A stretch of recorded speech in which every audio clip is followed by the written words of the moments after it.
After 9 years in a federal penitentiary for a crime I did not commit, I thought the hardest part of my life was finally over. I thought the nightmare was behind me, and I was coming home to a loyal wife and a son who missed me. But as I stood in the freezing rain outside the floor-to-ceiling windows of my own Highland Park estate, I realized my prison sentence had not ended at all. It had simply changed locations. What I saw inside that beautiful, warm living room did not just break my heart. It completely shattered everything I believed about my life, and it proved that the people I loved the most were the exact same people who had buried me alive. If you have ever given everything to your family only to be stabbed in the back, hit the like button and tell me where you are listening from in the comments below. Because what I did next is something they never saw coming. My name is Thomas Barrett. I am 70 years old, and for the last 9 years, my identity was reduced to an inmate number stitched onto a cheap khaki uniform. Before the federal agents raided my office and froze my accounts, I was the founder and chief executive officer of a logistics firm worth $42 million.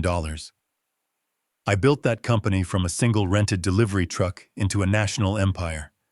I worked 80-hour weeks. I missed birthdays and anniversaries, all to ensure that my wife Diane and my son Jason would never have to worry about a single financial burden. They had the luxury cars, the country club memberships, and the sprawling mansion in one of the most exclusive neighborhoods in Illinois. I lost it all when I was convicted of corporate wire fraud. The prosecution claimed I had been moving millions of dollars through offshore accounts. I knew I was innocent. I knew someone had set me up. But the paper trail was flawlessly manipulated, and the judge sentenced me to a decade behind bars. Through it all, I kept my sanity by holding on to the image of my family. Diane visited me a few times during the first year, crying through the thick glass, promising she would wait for me. My former best friend and business partner, Martin Cole, promised he would take care of them while I was locked away. I was released 3 months early due to a sudden clerical recalculation of my good behavior credits. I did not use my one phone call to tell them I was coming. I wanted it to be a surprise.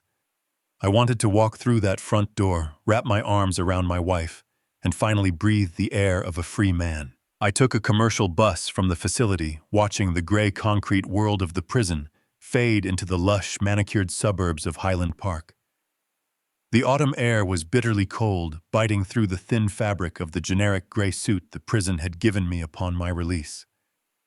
I walked the last 2 miles from the bus stop. My joints ached and my legs felt heavy, but my heart was racing with pure anticipation. When I finally reached the end of my street, the house looked exactly as I remembered it. The towering oak trees, the immaculate driveway, the warm golden light spilling out from the massive windows. It was a picture of perfect domestic bliss. I walked up the driveway, but something made me stop. Maybe it was the instinct of a man who had spent a decade surrounded by predators, or maybe it was just a strange twist of fate.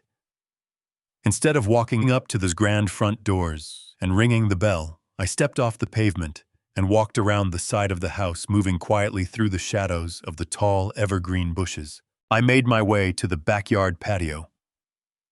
The living room had massive glass walls that offered a perfect, unobstructed view of the inside.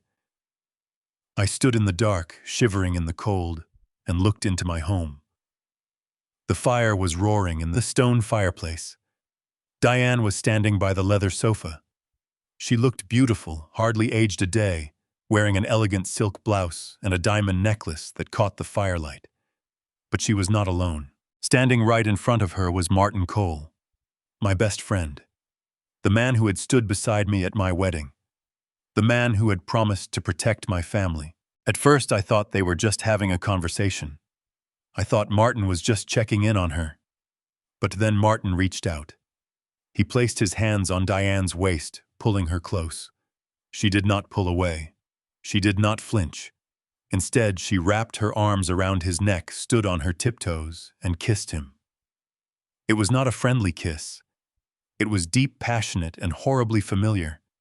It was the kiss of two people who had been doing this for a very long time. My breath caught in my throat.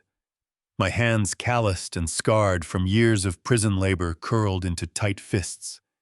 I felt a physical pain in my chest, sharper and more agonizing than anything I had experienced behind bars. Suddenly, the living room door swung open.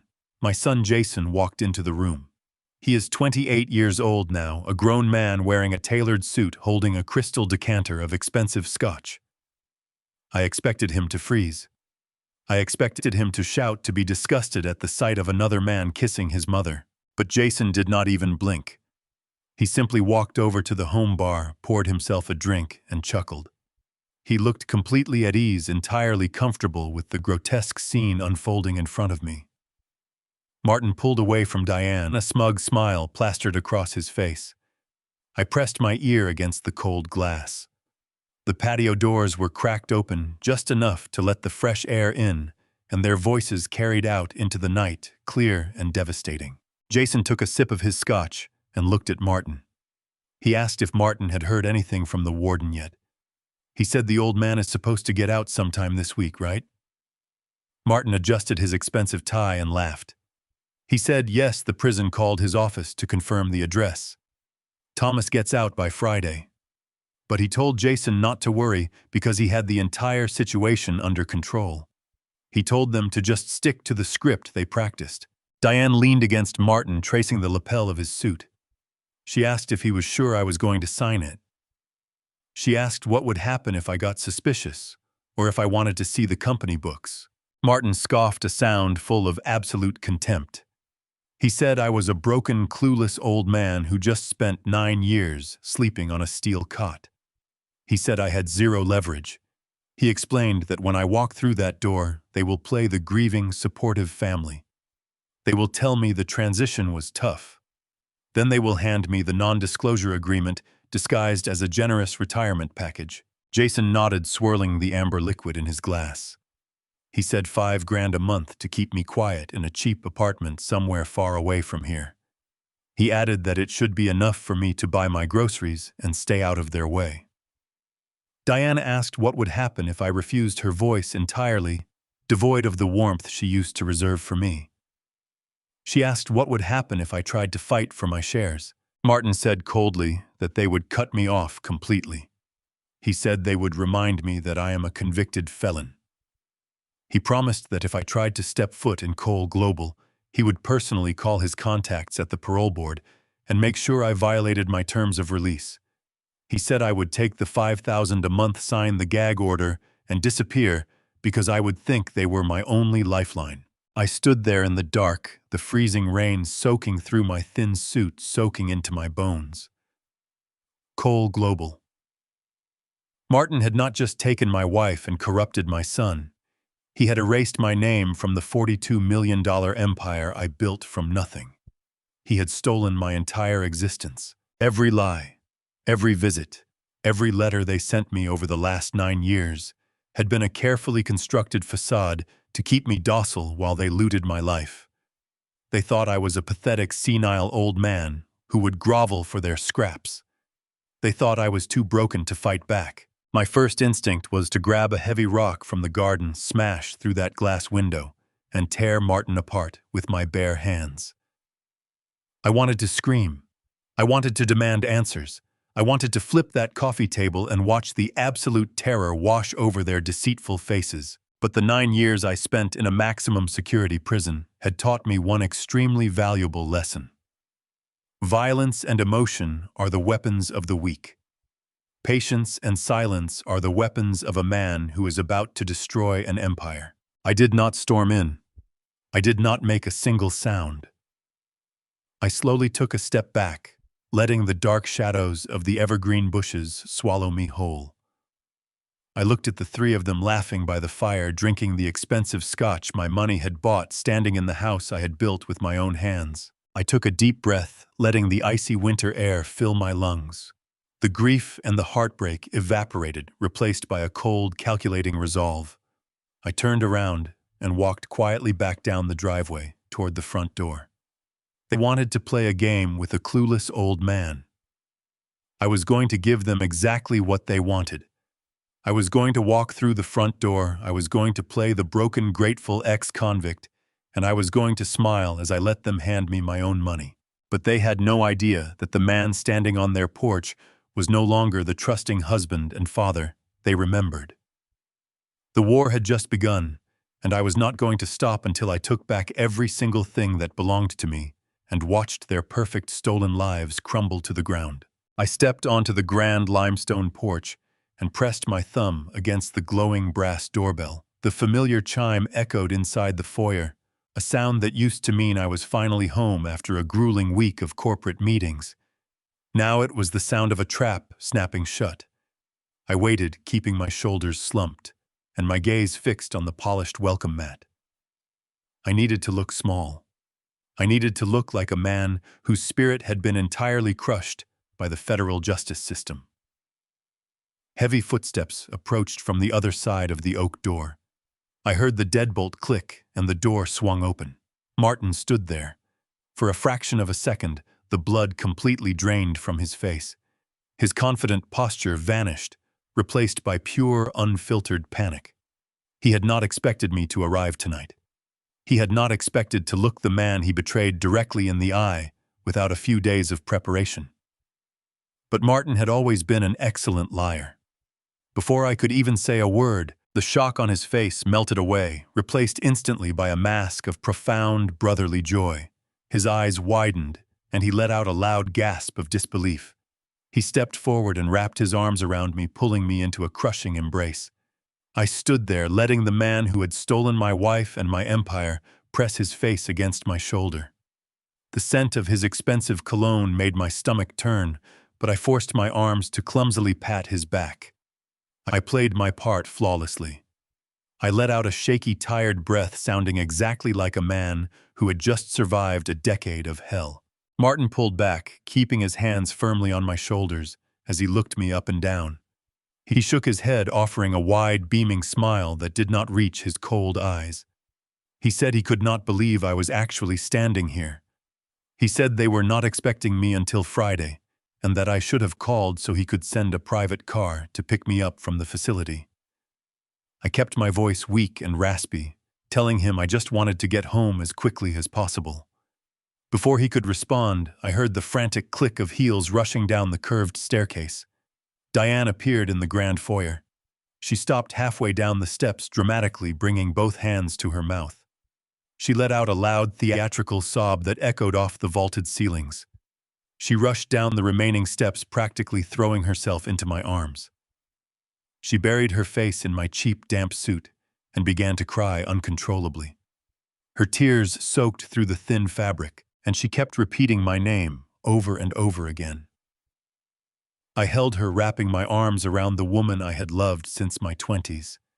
It took every ounce of self-control I possessed not to push her away.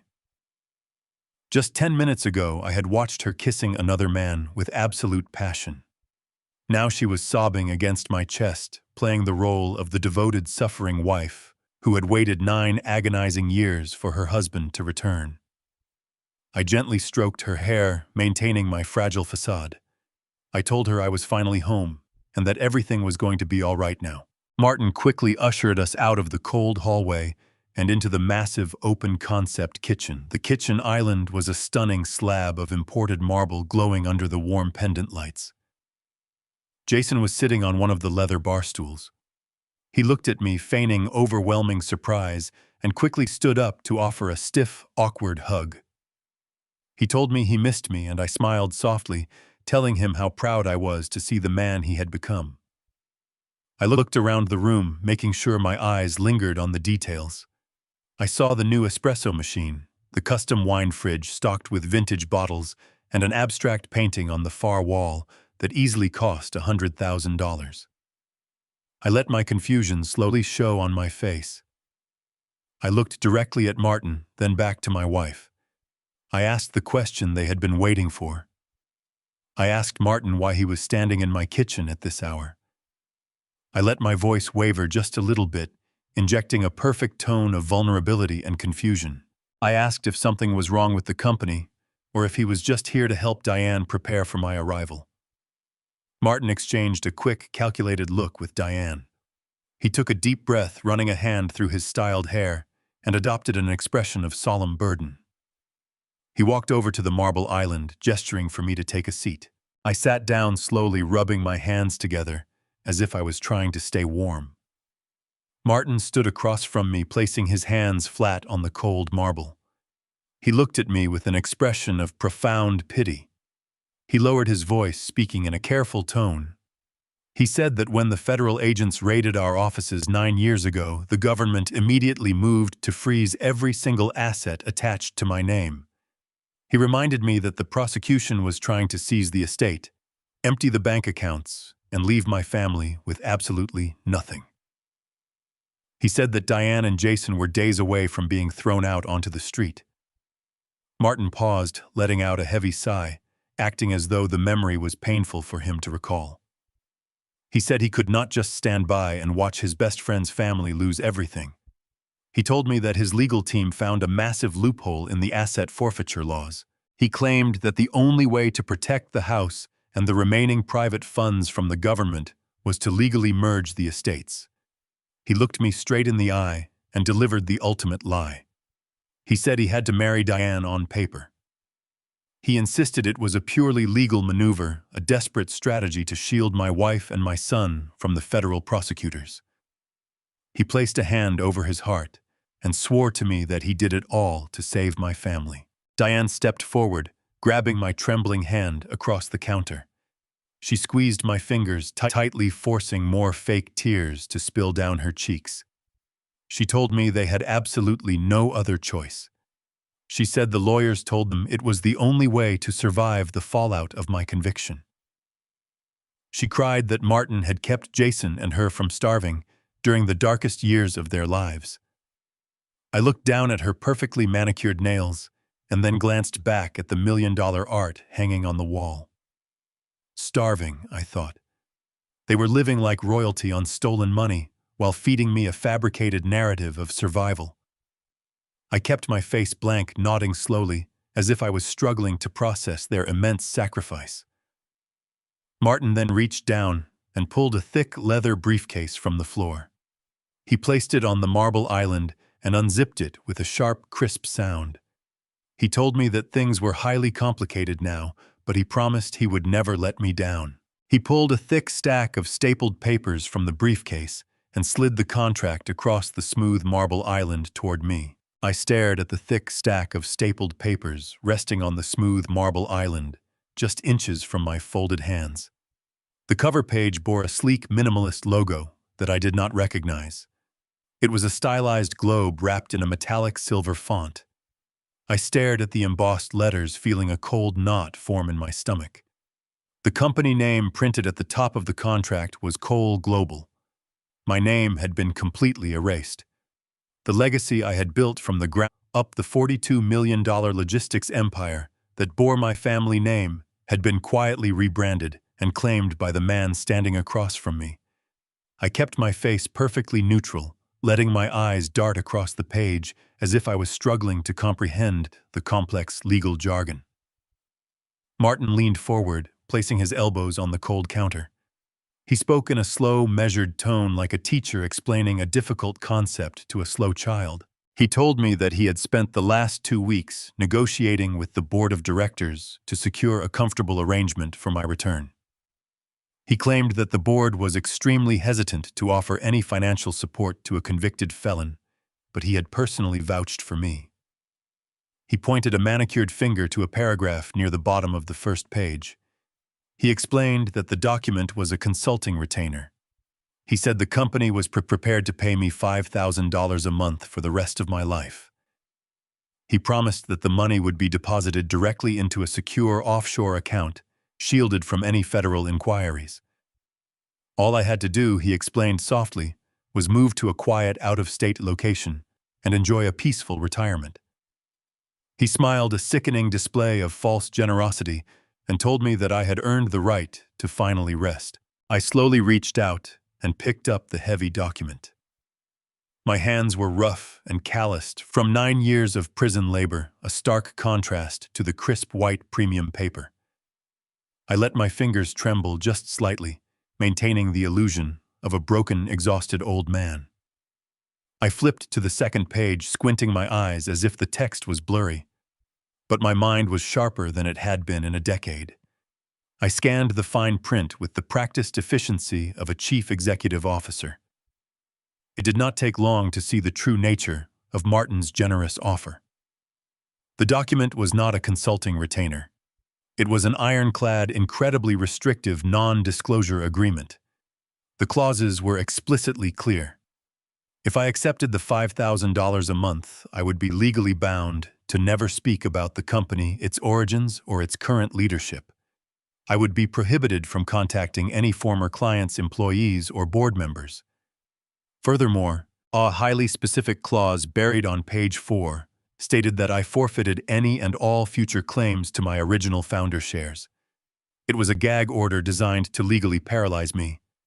They were offering me pennies to surrender an empire worth tens of millions of dollars. I kept my breathing shallow and uneven, acting as though the legal terminology was overwhelming my fragile state of mind. I looked up at Martin, letting my lower lip quiver. I asked him why the contract required me to leave the state. I asked why I could not just stay here in Chicago near the company I had started. Before Martin could formulate another lie, Jason sighed heavily and shifted his weight on the leather barstool. He looked at me with an expression that dripped with condescending pity. He leaned in, adopting a tone of fake, agonizing sympathy. He told me that I needed to be realistic about my current situation. He said that the business world had moved on since my conviction, and that corporate compliance was stricter than ever. Jason looked me directly in the eyes and reminded me that I had a federal felony on my permanent record. He said that Cole Global was currently bidding on massive government contracts, and the military had absolute zero tolerance for any association with corporate fraud. He explained that if the media or the federal auditors found out that the original disgraced founder was hanging around the corporate headquarters, the government would instantly cancel every single active contract. He said the resulting scandal would bankrupt the entire company overnight. Jason shook his head, placing a comforting hand over his heart. He told me that I needed to swallow my pride and accept the reality of my circumstances. He said that Martin was doing me a massive favor by fighting the board to get me this money. He urged me to just take the cash, sign the papers, and go live a quiet, comfortable life down in Florida. He said it was the best possible outcome for everyone involved. Diane nodded vigorously from across the kitchen, wiping away her fabricated tears. She pleaded with me to listen to our son. She said they just wanted me to be safe and happy, far away from the stress of the corporate world. I looked at the three of them, absorbing the absolute magnitude of their deception. My best friend, my wife, and the boy I had raised were standing in my kitchen, casually orchestrating my permanent exile. They were completely convinced that they held all the power. They believed I was too weak, too poor, and too frightened to challenge their authority. I let a long, heavy silence fill the room. I slowly lowered the contract to the counter, letting out a defeated, hollow sigh. I reached out with a trembling hand and picked up the polished silver pen Martin had placed next to the document.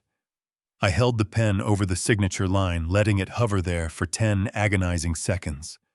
Martin held his breath, his eyes glued to the tip of the pen, silently praying for his theft to become legally binding. Just as the ink was about to touch the paper, I stopped. I let the pen slip from my fingers, letting it clatter loudly against the marble. I rubbed my eyes, pressing the heels of my palms into my face. I told them that my vision was too blurry from the long bus ride, and that the harsh kitchen lights were giving me a terrible migraine. I forced a tired, apologetic smile. I told Martin that I was incredibly grateful for his generosity, and that I fully intended to accept his offer. I picked up the printed $5,000 check he had left beside the contract and carefully folded it into my breast pocket. I grabbed the thick legal document, holding it tightly to my chest. I told them I just needed to take it with me to read over in the morning when my mind was clear and my eyes were rested. I promised I would sign every page and mail it directly to his downtown office before noon tomorrow. Martin frowned, a flash of irritation crossing his face, but he quickly masked it with a supportive nod. He patted my shoulder and told me to take all the time I needed. Jason offered another stiff, awkward goodbye, while Diane kissed my cheek, whispering that she loved me. I picked up my cheap green canvas duffel bag. I opened the door and stepped out. The act was finally over.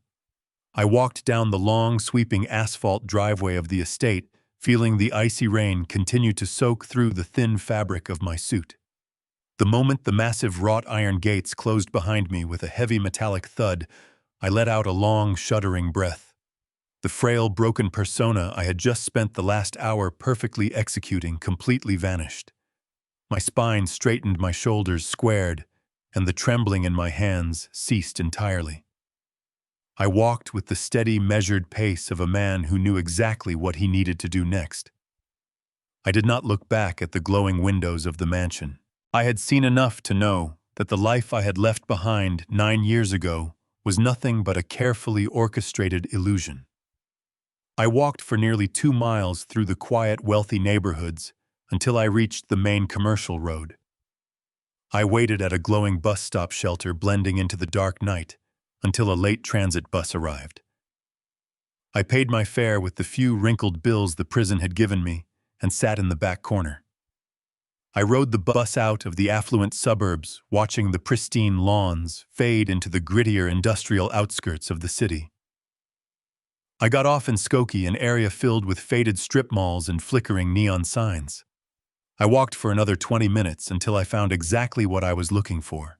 It was a rundown single-story motel sitting right off the highway. The glowing red vacancy sign hummed with a low, irritating buzz. I walked into the cramped lobby, which smelled heavily of stale cigarette smoke and cheap pine disinfectant. The clerk behind the thick plexiglass window barely looked up from his small television screen as I asked for a room. I paid $60 in cash, securing a key attached to a heavy plastic fob. My room was at the very end of the dimly lit outdoor corridor. I unlocked the thin wooden door and stepped inside. The room was tiny and depressing. The wallpaper was peeling at the corners, and the faded floral bedspread looked like it had not been washed in a decade. But to me, it was absolutely perfect.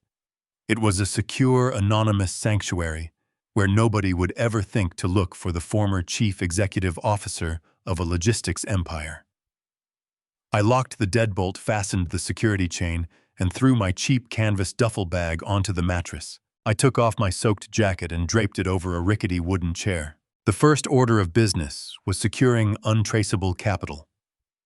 When the sun finally rose the next morning, I walked to a busy local bank branch right down the street.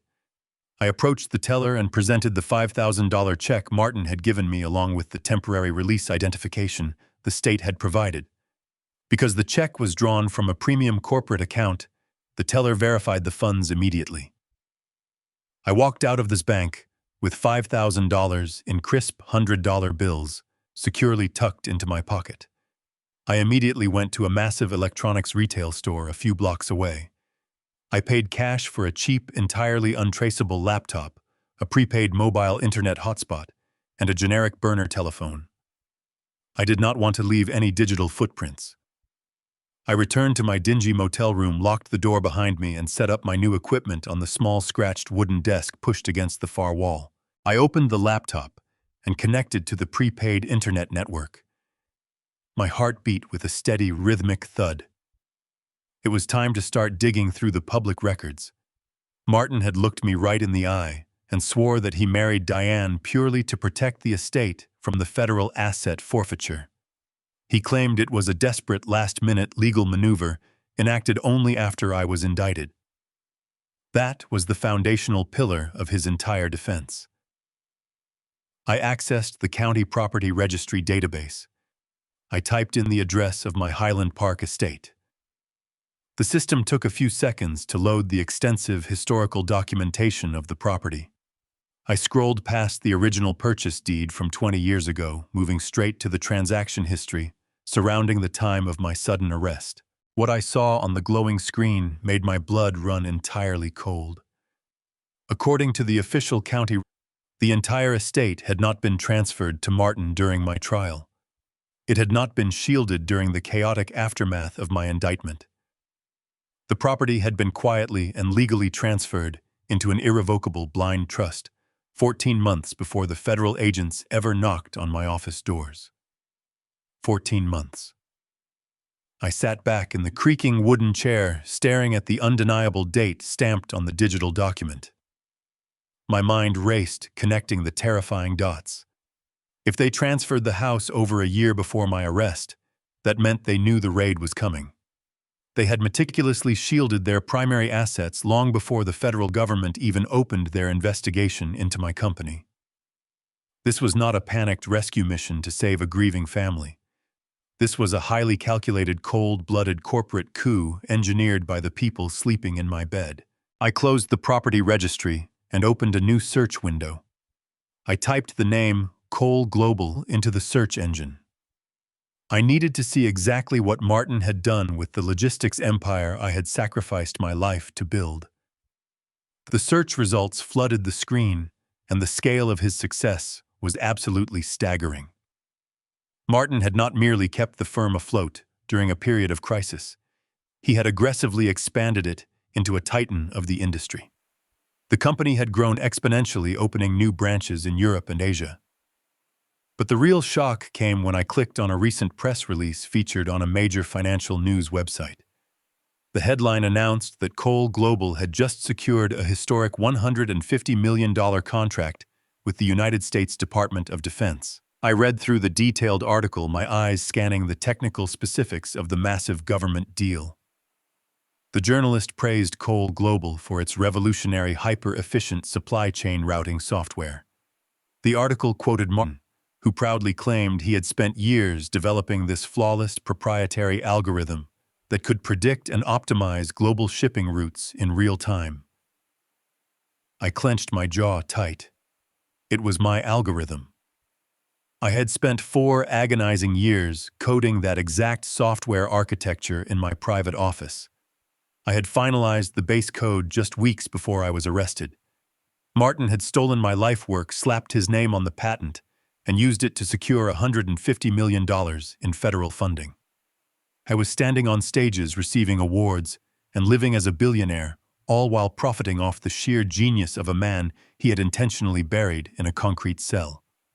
He was throwing me a pathetic $5,000 monthly allowance, expecting me to quietly disappear while he cashed huge checks from the military using my stolen intellectual property. I grabbed the cheap prepaid burner phone from the desk, my fingers moving with swift, calculated precision. I needed to verify the exact timeline of their financial restructuring and test the absolute weakest link in their entire deceptive chain. I quickly texted my son Jason to meet me for private coffee. The next morning, I walked out of the subway station, blending into the rush hour crowd. My cheap suit was wrinkled, and I kept my posture deliberately hunched, projecting the image of a defeated old man. I was heading to a diner located near the skyscraper that housed Cole Global. I had texted my own son Jason late last night, asking him to meet me for a quick coffee. I told him I needed to see him alone before I signed the legal paperwork and left the city. When I pushed through the glass doors, the smell of roasted coffee beans filled the warm air. The restaurant was packed with corporate executives. I spotted Jason immediately. He was sitting in a secluded booth checking his smartphone. He was wearing a custom-tailored suit, a crisp white shirt, and a silk tie that cost more than my entire motel room. He looked highly confident and entirely out of place, sitting across from a man who looked like he had crawled out of a gutter. I walked over and slid into the worn leather seat. Jason looked up, locking his phone and sliding it face down. He forced a tight smile. He did not lean forward to hug me. He did not ask how I slept. He simply nodded and asked if I wanted to order breakfast. I shook my head slowly, keeping my eyes fixed on my calloused hands. I told him I was not hungry and that my stomach was still adjusting to real food after surviving on prison rations for nearly a decade. I let out a heavy sigh, playing the role of the guilt-ridden father. I looked up at him, letting a profound sadness wash over my face. I apologized. I told him how incredibly sorry I was for missing the most important years of his life. I spoke softly, my voice cracking perfectly, as I talked about missing his college graduation. I told him my greatest agony was knowing I had left him and his mother unprotected when the government froze my bank accounts. Jason shifted uncomfortably. The raw emotion in my voice was clearly making him anxious. He signaled the waitress and ordered a black coffee, avoiding my direct gaze. He cleared his throat and adjusted his suit jacket. He told me I did not need to apologize anymore. He said the past was firmly in the past, and dwelling on the raid was not going to help anyone move forward. He insisted he and Diane had survived the fallout and that things had worked out for the best. I nodded slowly, letting a look of immense gratitude spread across my face. I leaned forward slightly, resting my elbows on the table. I kept my tone casual and entirely unthreatening. I asked him how he had managed to pay for his elite university tuition after the federal agents seized my assets. I reminded him the government had frozen the college funds, and Diane had no independent income. I looked at him with naive eyes, asking how they survived those terrifying months before Martin finalized the legal merger. Jason tensed immediately. His jaw tightened, and he quickly broke eye contact, looking out the window. The defensive shift in his body language was incredibly revealing. He picked up a small sugar packet and began tearing it into tiny pieces. He let out an irritated breath and told me I was overthinking the timeline. He spoke quickly, his words clipped and rushed. He said I did not need to worry about the financial details because Martin had handled everything. Jason looked back at me, his face hardening with a flash of arrogant annoyance, and he finally slipped up. He said, "Martin set up my private trust fund when I turned 18, Dad. We were fine. You don't need to stress about it." The waitress arrived, placing a steaming mug of black coffee in front of him. I stared at the dark liquid, feeling the world slow down around me. Jason had just turned 28 years old last month. If Martin had established his private trust fund when he turned 18, that meant the offshore accounts were fully funded a decade ago. It meant Martin was funneling millions into an irrevocable trust for my son 2 full years before the Federal Bureau of Investigation raided my corporate office. 2 full years while I was still sitting in the chief executive chair working 80-hour weeks to build the company. The remaining fragmented pieces of the puzzle aggressively slammed into place inside my mind. This was not a panicked emergency rescue operation executed by a loyal friend to save a destitute family from the crushing weight of the federal government. This was a meticulously planned, premeditated corporate coup. Martin had deliberately siphoned my money to secure my family's loyalty long before he triggered the federal investigation that buried me. They had been plotting my total destruction while eating at my dinner table. I kept my expression perfectly blank. I did not let the violent storm of realization show in my eyes. I simply nodded, whispering a quiet thank you. Jason let out a frustrated sigh, clearly eager to end this uncomfortable meeting. He tapped his expensive watch and told me he had an important board meeting in 20 minutes. He demanded to know if I brought the signed non-disclosure agreement. He said Martin was waiting for the paperwork so he could legally authorize the first wire transfer. He held out his hand, expecting me to hand over my unconditional surrender. I looked at his outstretched hand. I let out an embarrassed chuckle and shook my head. I told him I was terribly sorry. I explained that I had been reviewing the complex document in my motel room last night, and my hands were shaking so badly I accidentally knocked over my coffee mug. I lied flawlessly, claiming the hot liquid had completely ruined the signature pages. I told him the ink had smeared everywhere and the contract was unreadable. I apologized profusely, promising that if he could just print me a fresh copy, I would gladly sign it right away. Jason slammed his hand down on the table, his face flushing with furious frustration. He muttered a sharp curse under his breath, glaring at me with undisguised contempt. He called me a clumsy, useless old man, practically spitting the words across the table. He stood up abruptly, throwing a $20 bill onto the table to cover his untouched coffee. He told me to stay at my pathetic motel and that he would send a courier with a new copy of the agreement before noon. He ordered me not to leave the room, and he stormed out without looking back. I sat alone in the booth, watching my son disappear into the morning crowd. The fake apologetic smile instantly vanished from my face. My jaw locked with a terrifying absolute certainty. I reached into the interior pocket of my cheap gray suit jacket. I pulled out the untraceable prepaid burner phone I purchased yesterday. I unlocked the device and stared at the blank dial pad. I had uncovered the undeniable proof of their premeditated conspiracy. Now I needed the ammunition to utterly destroy them. I dialed the secure, unlisted number of the only man I could trust to help me burn this empire to the ground. The line connected after 3 long rings. The voice on the other end was gruff, gravelly, and heavy with the exhaustion of a man who had seen too many innocent people lose their lives to a broken system. I did not bother with pleasantries. I simply told Michael Gallagher that my sentence had been cut short and I needed to see him immediately. There was a brief, stunned silence on the line before he gave me an address for a dive bar on the south side of the city. He told me to come alone and make absolutely sure I was not being followed. Michael Gallagher had been my primary defense attorney a decade ago. He was a brilliant, cynical bulldog of a lawyer who never took a case unless he believed in it. During my trial, he had fought like an absolute madman, aggressively challenging every single piece of evidence the federal prosecutors brought to the stand. Mike had always sworn that the prosecution's financial paper trail was entirely too clean. He argued that the offshore wire transfers had been perfectly curated, neatly packaged with a bow to guarantee my conviction. But the judge did not listen. The jury did not care. When the guilty verdict was handed down, it broke Mike. The sheer injustice of my sentence forced him into an early, bitter retirement. He lost his license to practice law shortly after spiraling into a deep depression fueled by cheap whiskey and lingering guilt. But I knew that beneath the tired exterior, the brilliant legal mind was still wide awake, waiting for a chance to finally set the record straight. I walked into the dimly lit tavern 2 hours later. The air smelled of stale beer and damp wood.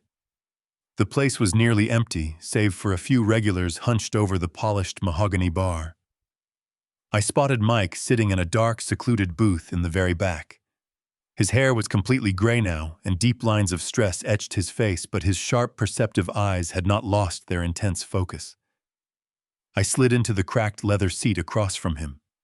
He did not say a word.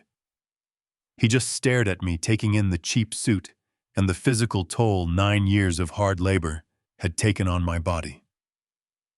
He pushed a glass of whiskey across the scratched wooden table. I ignored the drink. I unzipped my canvas duffel bag and pulled out the thick stack of printed documents I had gathered from the public registry. I slid the papers across the table. I told him to look at the property transfer deeds and the timeline of Jason's irrevocable trust fund. I sat back and watched as the retired hound caught the scent of the hunt. Mike pulled a pair of reading glasses from his shirt pocket and began to examine the documents. The bar was silent, except for the low hum of the neon beer signs buzzing against the dirty brick wall. For 10 minutes, Mike cross-referenced the dates on the trust fund with the dates of the initial federal investigation. I watched his eyes dart back and forth across the pages. Slowly, the heavy exhaustion in his posture began to vanish. His shoulders tightened and his breathing grew shallow. A terrifying, brilliant spark of realization ignited in his eyes. He slowly lowered the papers to the table and took off his glasses. He looked at me, his voice trembling with a mixture of absolute vindication and profound horror. He said they had completely set me up. He explained how the pieces fit together with sickening perfection. He reminded me of the mysterious offshore accounts that the federal agents had traced directly back to my name. During the trial, the prosecution proved that the accounts were accessed using the private internet protocol address originating from my own home. My defense had always been that my home network was compromised by an outside hacker. Mike tapped the table with a heavy finger. He told me there was no anonymous hacker. He said Martin was the one who secretly opened the offshore accounts, but Diane was the one who provided the digital access from inside my house. She had given him the keys to the kingdom. They had worked together to route the stolen cartel money through my personal servers, intentionally leaving a glowing digital footprint for the federal agents to find. The sheer malice of their partnership hung in the air between us. They had weaponized my own home against me. But as the adrenaline of the discovery settled, Mike leaned back in the booth and let out a long, frustrated sigh. He rubbed his face with his rough hands and pointed out a massive, insurmountable problem. He said that having a plausible theory and possessing circumstantial motives were completely useless in a federal court. To overturn a conviction and indict a billionaire like Martin Cole, we needed undeniable concrete proof. We needed the original source code of the initial wire transfers, and we needed the deleted internal emails sent between Martin and Diane from 11 years ago. We needed the digital smoking gun. I told him we could just hire a hacker to breach the company network. I reminded him that I still knew the foundational architecture of the security software. But Mike shook his head grimly. He explained that Martin was extremely paranoid about cybersecurity after he took over. 3 years ago, Martin had completely restructured the corporate infrastructure. He took all of the highly sensitive legacy data, the foundational financial records, and the original email servers, and he moved them entirely offline. Mike said the files we needed were stored on a localized cold storage server locked inside Martin's private executive suite on the 38th floor. The server had absolutely no external internet connection. It was completely air-gapped from the rest of the world. No hacker could breach it from the outside. The only way to access that data was to physically sit at Martin's desk, bypass the biometric security, and manually plug a hard drive directly into the terminal. Mike looked at me with a grim, defeated expression. He said the building was a heavily guarded fortress. There were armed security patrols, facial recognition scanners in the elevators, and 24-hour surveillance cameras covering every single inch of the executive floor. He told me it was a total suicide mission. He said if I was caught anywhere near that building, I would violate the terms of my release and be sent right back to a maximum security cell for the rest of my natural life. He urged me to take the $5,000 a month and just walk away. He said some battles were simply impossible to win. I sat in the dark booth listening to his warnings. I looked down at my rough, scarred hands. I thought about Diane kissing Martin by the fireplace. I thought about Jason laughing at my expense drinking scotch in the mansion I paid for. I thought about the 9 years of my life they had stolen, the cold nights in a concrete cell, the sheer humiliation of being branded a criminal, while the true thieves lived like kings. I let a cold, terrifying calm wash over my mind. I leaned forward, resting my arms on the sticky wooden table, bringing my face incredibly close to Mike. I looked directly into his tired, cynical eyes. I told him that I did not care about the security patrols or the biometric scanners. I told him that I knew every single inch of that 40-story skyscraper because I was the man who had personally designed its original security layout 15 years ago. I knew the blind spots. I knew the maintenance schedules. And I knew exactly how to bypass the electronic locks without triggering a single alarm. I did not ask for his permission, and I did not ask for his advice. I simply gave him an order. I told him to reach out to his old underworld contacts in the city and procure me a flawless, untraceable fake identification card. I told him to get me a janitorial uniform and a fabricated background check that could pass a cursory corporate screening. I needed a completely invisible identity. I stared at him with absolute unwavering resolve, ignoring the sheer danger of what we were about to do. I told him I was going back to work. The fear in his eyes slowly vanished, replaced by a dangerous, familiar spark of rebellion. He nodded slowly, realizing that I was absolutely serious. Mike did not waste time.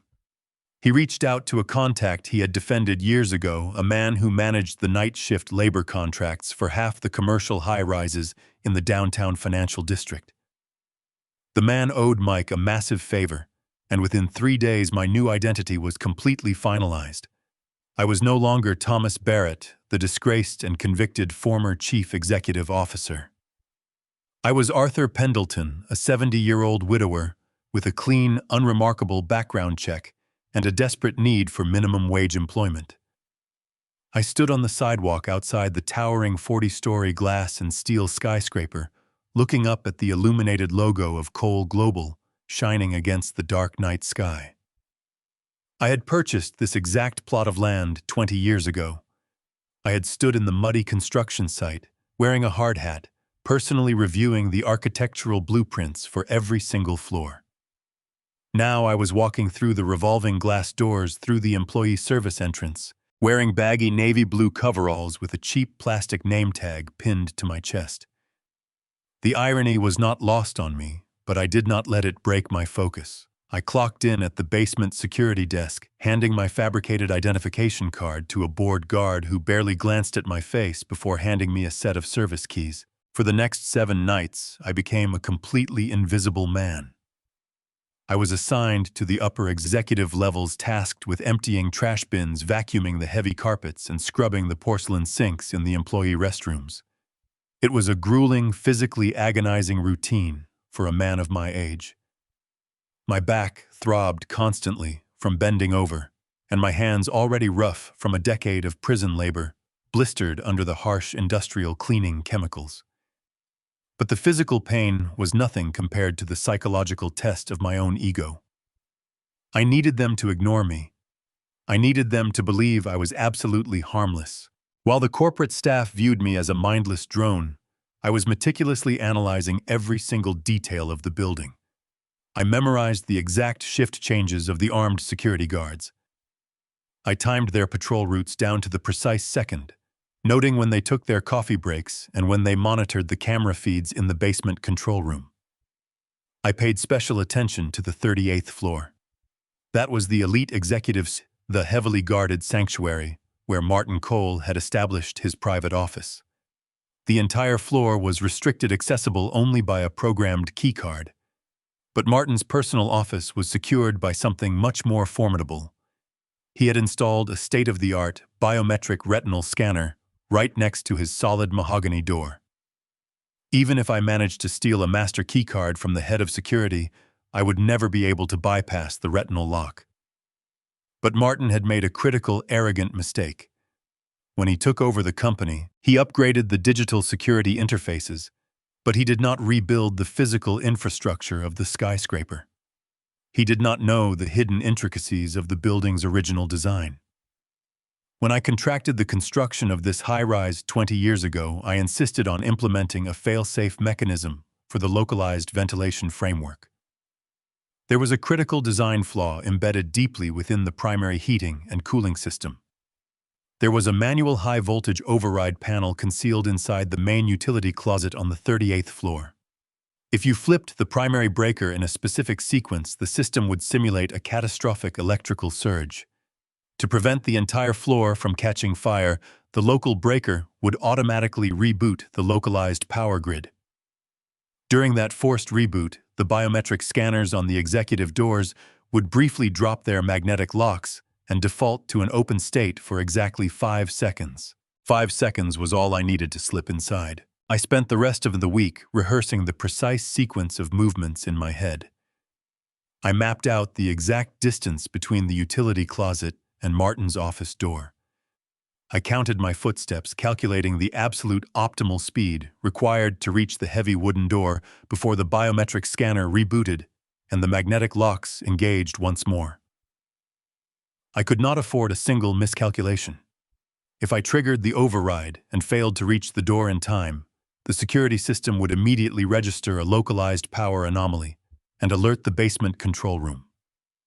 The guards would swarm the 38th floor within 2 minutes, and my fake identity would not save me from a federal trespassing charge. Everything had to be executed with absolute surgical precision. The opportunity finally presented itself on a rainy Tuesday night.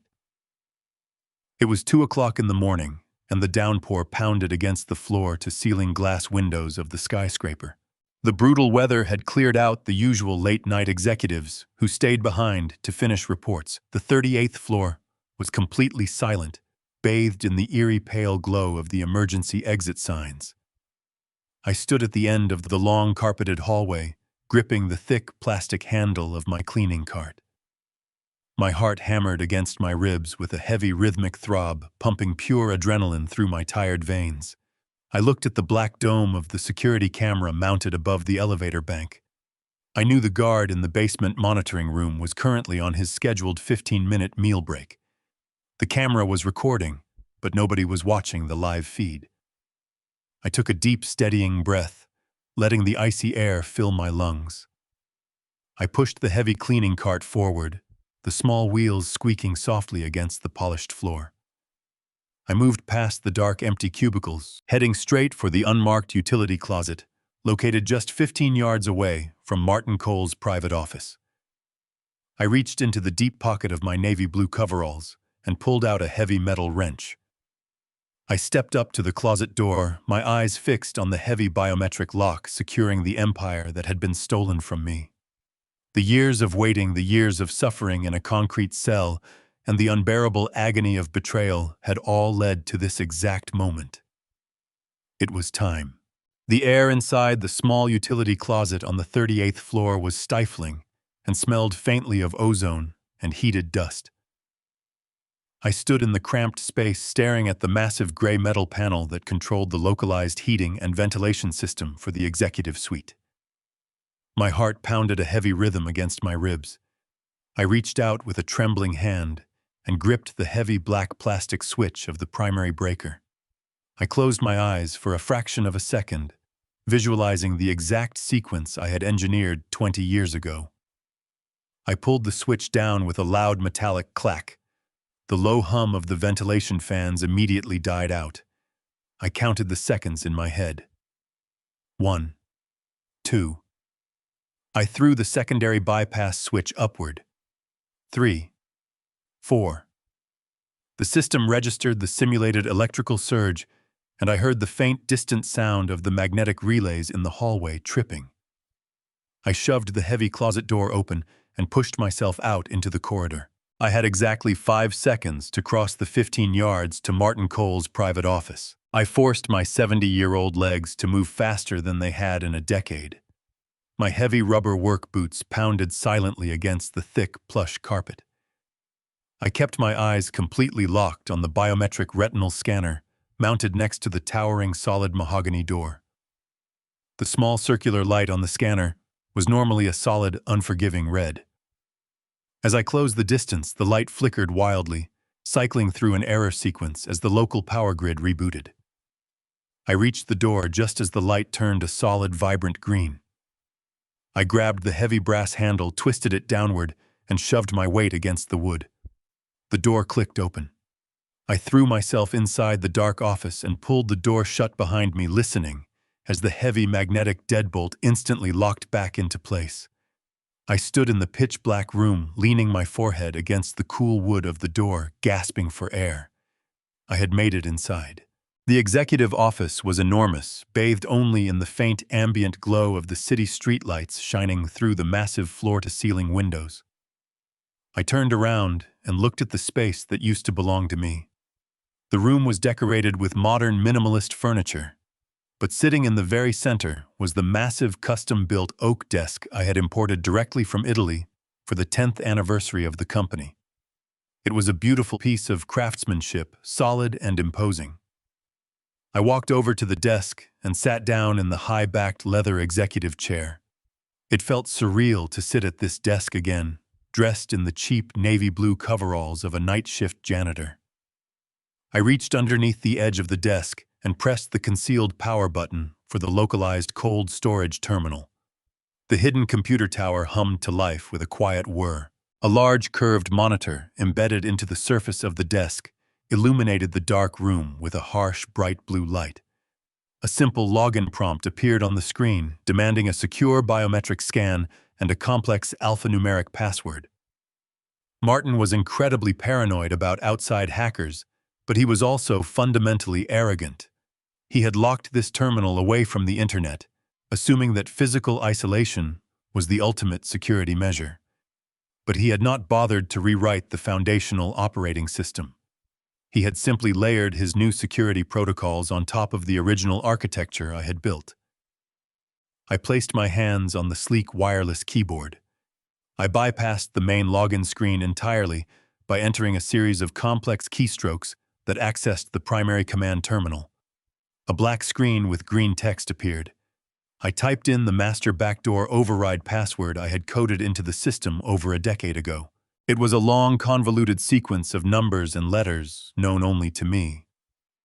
I pressed the enter key. The screen blinked, and the security firewall instantly collapsed. I had full administrative access to the entire localized server. I reached into my deep pocket and pulled out the high-speed encrypted solid-state cloning drive Mike had provided. I leaned forward and plugged the small device directly into the hidden data port underneath the monitor. The computer recognized the external drive immediately.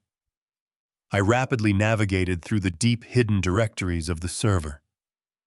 I found the massive archive containing all the original source code for the proprietary logistics algorithm, along with the complete unedited internal email database from the year leading up to my federal indictment. I highlighted the entire directory and initiated the transfer. A small loading window popped up on the screen, displaying a green progress bar. The estimated time for the complete data transfer was 4 minutes. I sat back in the leather chair watching the percentage slowly climb. 10%. 20%. The silence in the office was deafening, broken only by the steady drumming of the icy rain against the glass windows behind me. The progress bar hit 40%, then 50%. I kept my eyes glued to the numbers, silently urging the machine to move faster. The bar crept up to 60%. Suddenly, the absolute silence of the 38th floor was shattered. I heard the unmistakable heavy thud of tactical boots walking down the carpeted hallway outside. My blood turned entirely to ice. The footsteps were deliberate, slow, and methodical. The night supervisor was conducting an unscheduled security sweep of the executive level. The guard was checking every single door, making sure the biometric locks were fully engaged. The footsteps were getting closer, echoing loudly through the thick wooden door of Martin's office. I had less than 20 seconds before the guard reached this room. Panic surged through my chest, but my survival instincts took over. I could not pull the hard drive out of the terminal.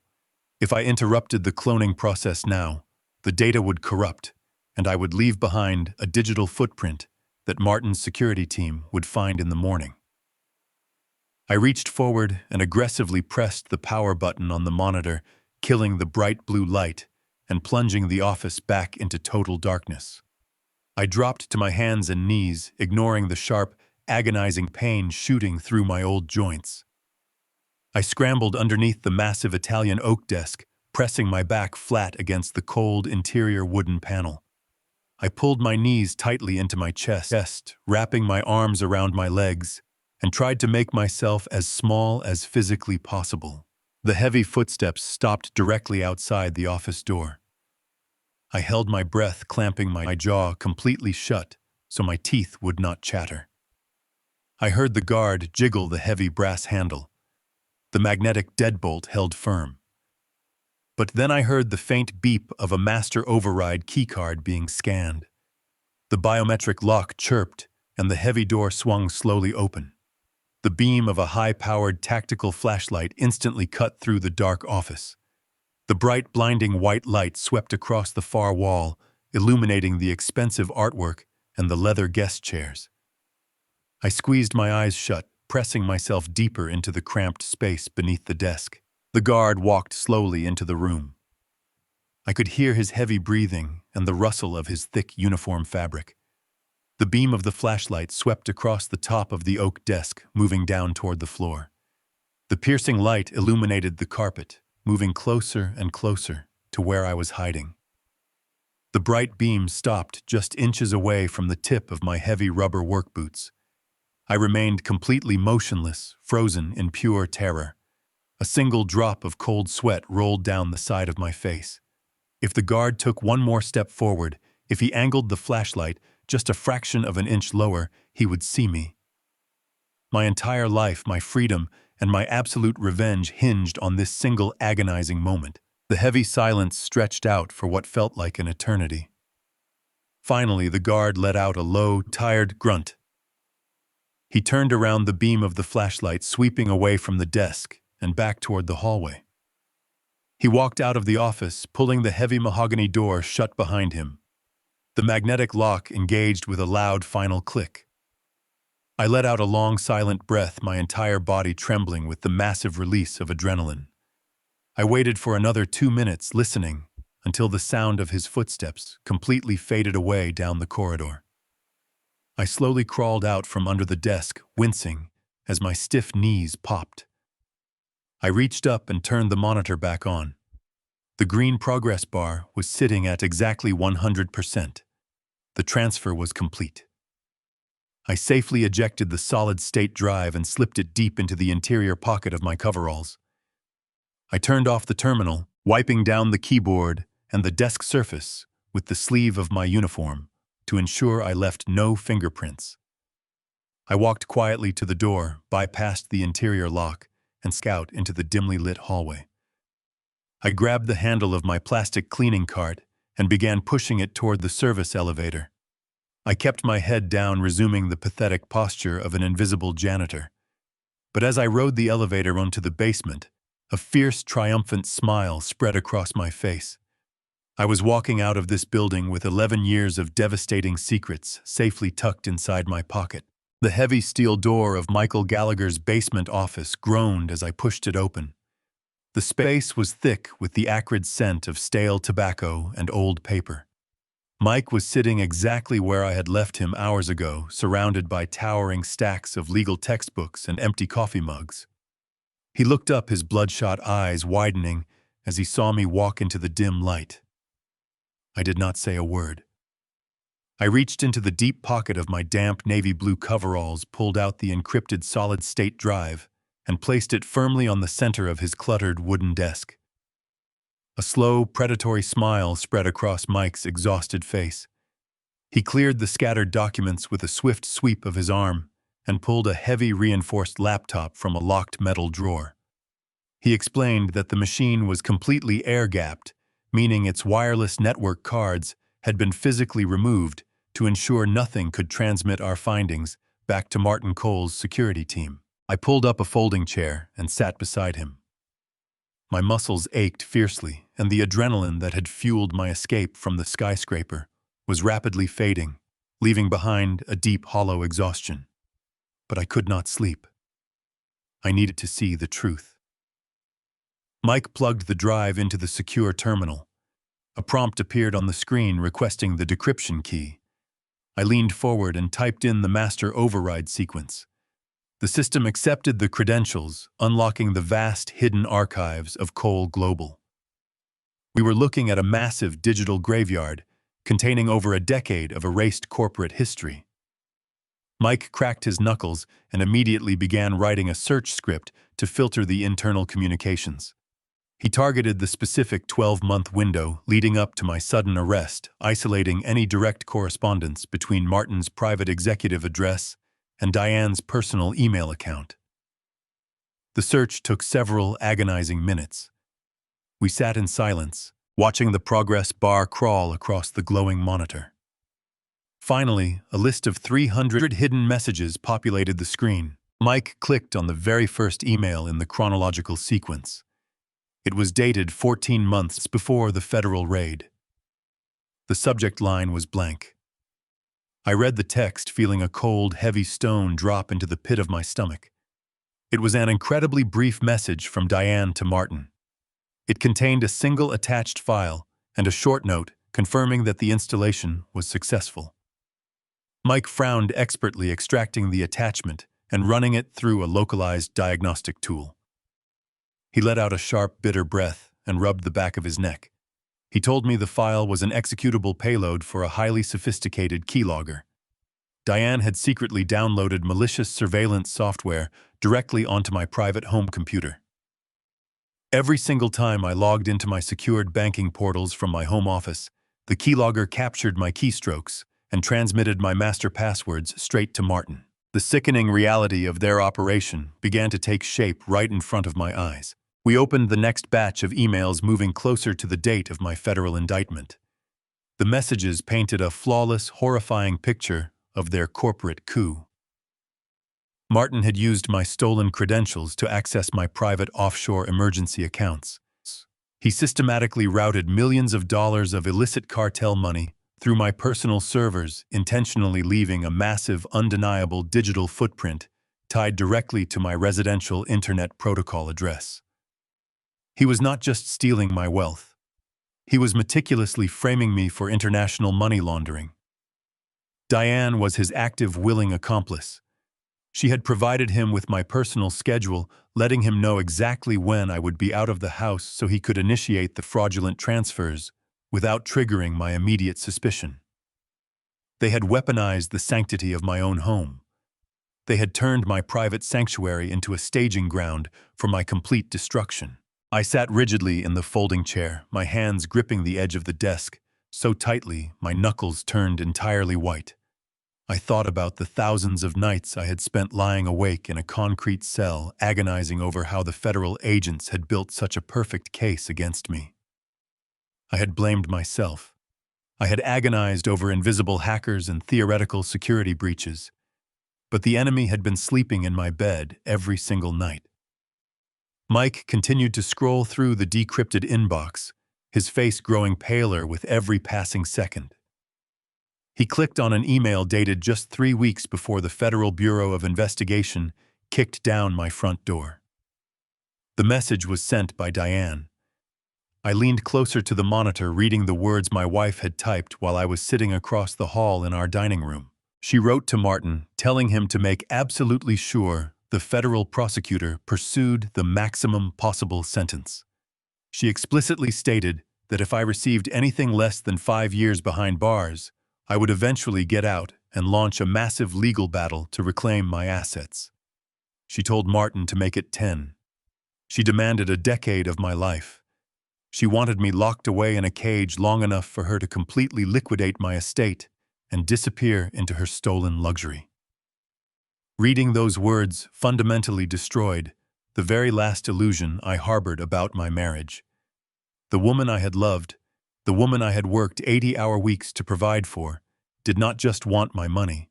She wanted me dead in a cell. She had actively advocated for my prolonged suffering just to ensure she could keep her country club memberships and her imported sports cars. The profound, unfathomable cruelty of her request extinguished any lingering trace of mercy left inside my soul. The silence in the basement was suffocating. I felt completely hollowed out, as if a vital piece of my humanity had been surgically removed. But there was no time to mourn. Mike was still navigating through the complex directory of stolen files. He backed out of the email archive and opened a master folder containing Martin's private financial ledgers and personal documents. The screen was filled with hundreds of subfolders, most labeled with generic corporate acronyms. But as Mike scrolled down the alphabetical list, he suddenly stopped. His hand hovered over the computer mouse. He was staring at a hidden password-protected subfolder nestled at the very bottom of the directory. The folder was named J_Med_Records. Mike glanced at me, frowning. He asked why Martin would keep an encrypted directory of Jason's medical history on a corporate server. I shook my head, unable to comprehend it. Jason had his appendix removed in college, but nothing in his past warranted a classified vault. Mike ran a decryption program against the folder using our administrative access. The software hummed for 2 minutes before the lock broke. The folder opened, revealing a single document. Mike clicked on the file. It was clinical stationery from a Chicago laboratory. The printed medical document was dated exactly 28 years ago. I watched Mike's eyes dart across the text. The color instantly drained from his face, leaving his skin a sickly gray. He swallowed hard and took his hand off the mouse. He pushed his chair back, putting distance between himself and the screen. He looked up at me with profound dread. He took a slow, deep breath and told me I needed to sit down for this. I pulled the folding metal chair out and lowered myself onto the hard plastic seat. I did not ask Michael Gallagher what he meant. I simply shifted my gaze toward the glowing monitor. The document displayed on the screen was a scanned copy of a heavily faded laboratory report. The letterhead belonged to a highly exclusive private medical clinic located in downtown Chicago. I scanned the top of the page, my eyes catching on the official timestamp, printed in the upper right corner. The test was conducted and finalized exactly 28 years ago. That was precisely 2 months after Diane had given birth to Jason. I felt a strange, detached numbness spreading through my chest as I read the demographic information filled out in the patient fields. The primary subject listed on the report was Jason Barrett, documented as a male infant. The secondary subject listed as the alleged father was not me. The name printed in bold black ink was Martin Cole. I stared at the two names sitting side by side on the clinical stationery. I scrolled down to the bottom of the scanned page where the final genetic analysis was summarized in a single devastating sentence. The report concluded that the probability of paternity was 99.9%. Jason was not my son. He never was. The boy I had proudly brought home from the hospital, the boy I had given my last name, was the biological product of a secret affair between my wife and my best friend. The timeline of their betrayal expanded dramatically in my mind, stretching far beyond the corporate coup that sent me to federal prison. Diane and Martin had not just conspired to steal my money 9 years ago. They had been sleeping together for 30 years. Their deception had started long before the logistics company ever became a massive success.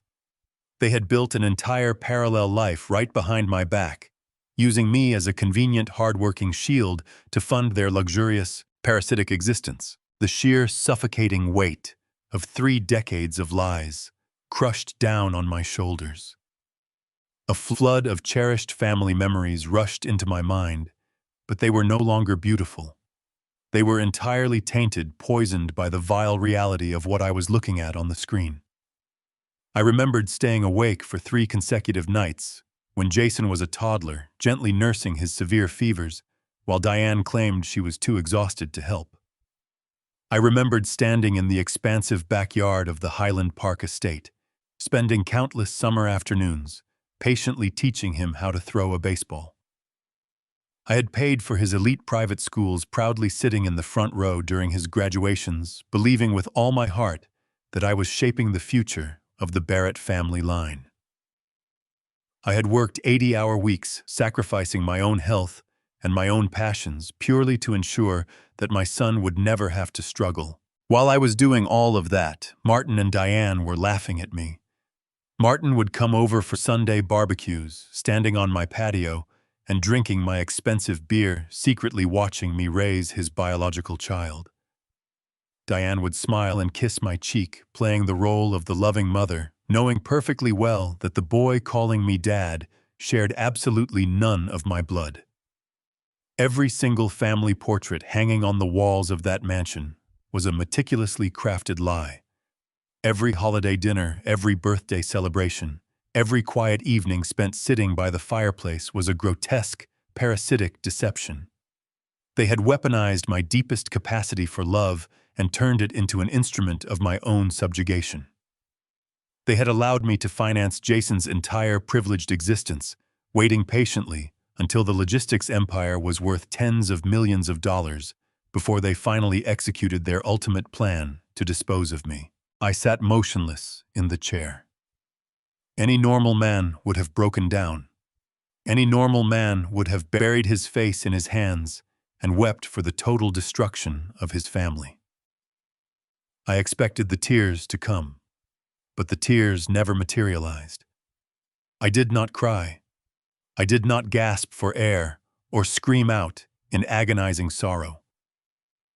Instead, the profound, unbearable pain hit the absolute rock bottom of my soul and instantly froze. The warm, beating heart of Thomas Barrett, the dedicated husband and the loving father, completely stopped functioning in that exact moment. Something else woke up in its place.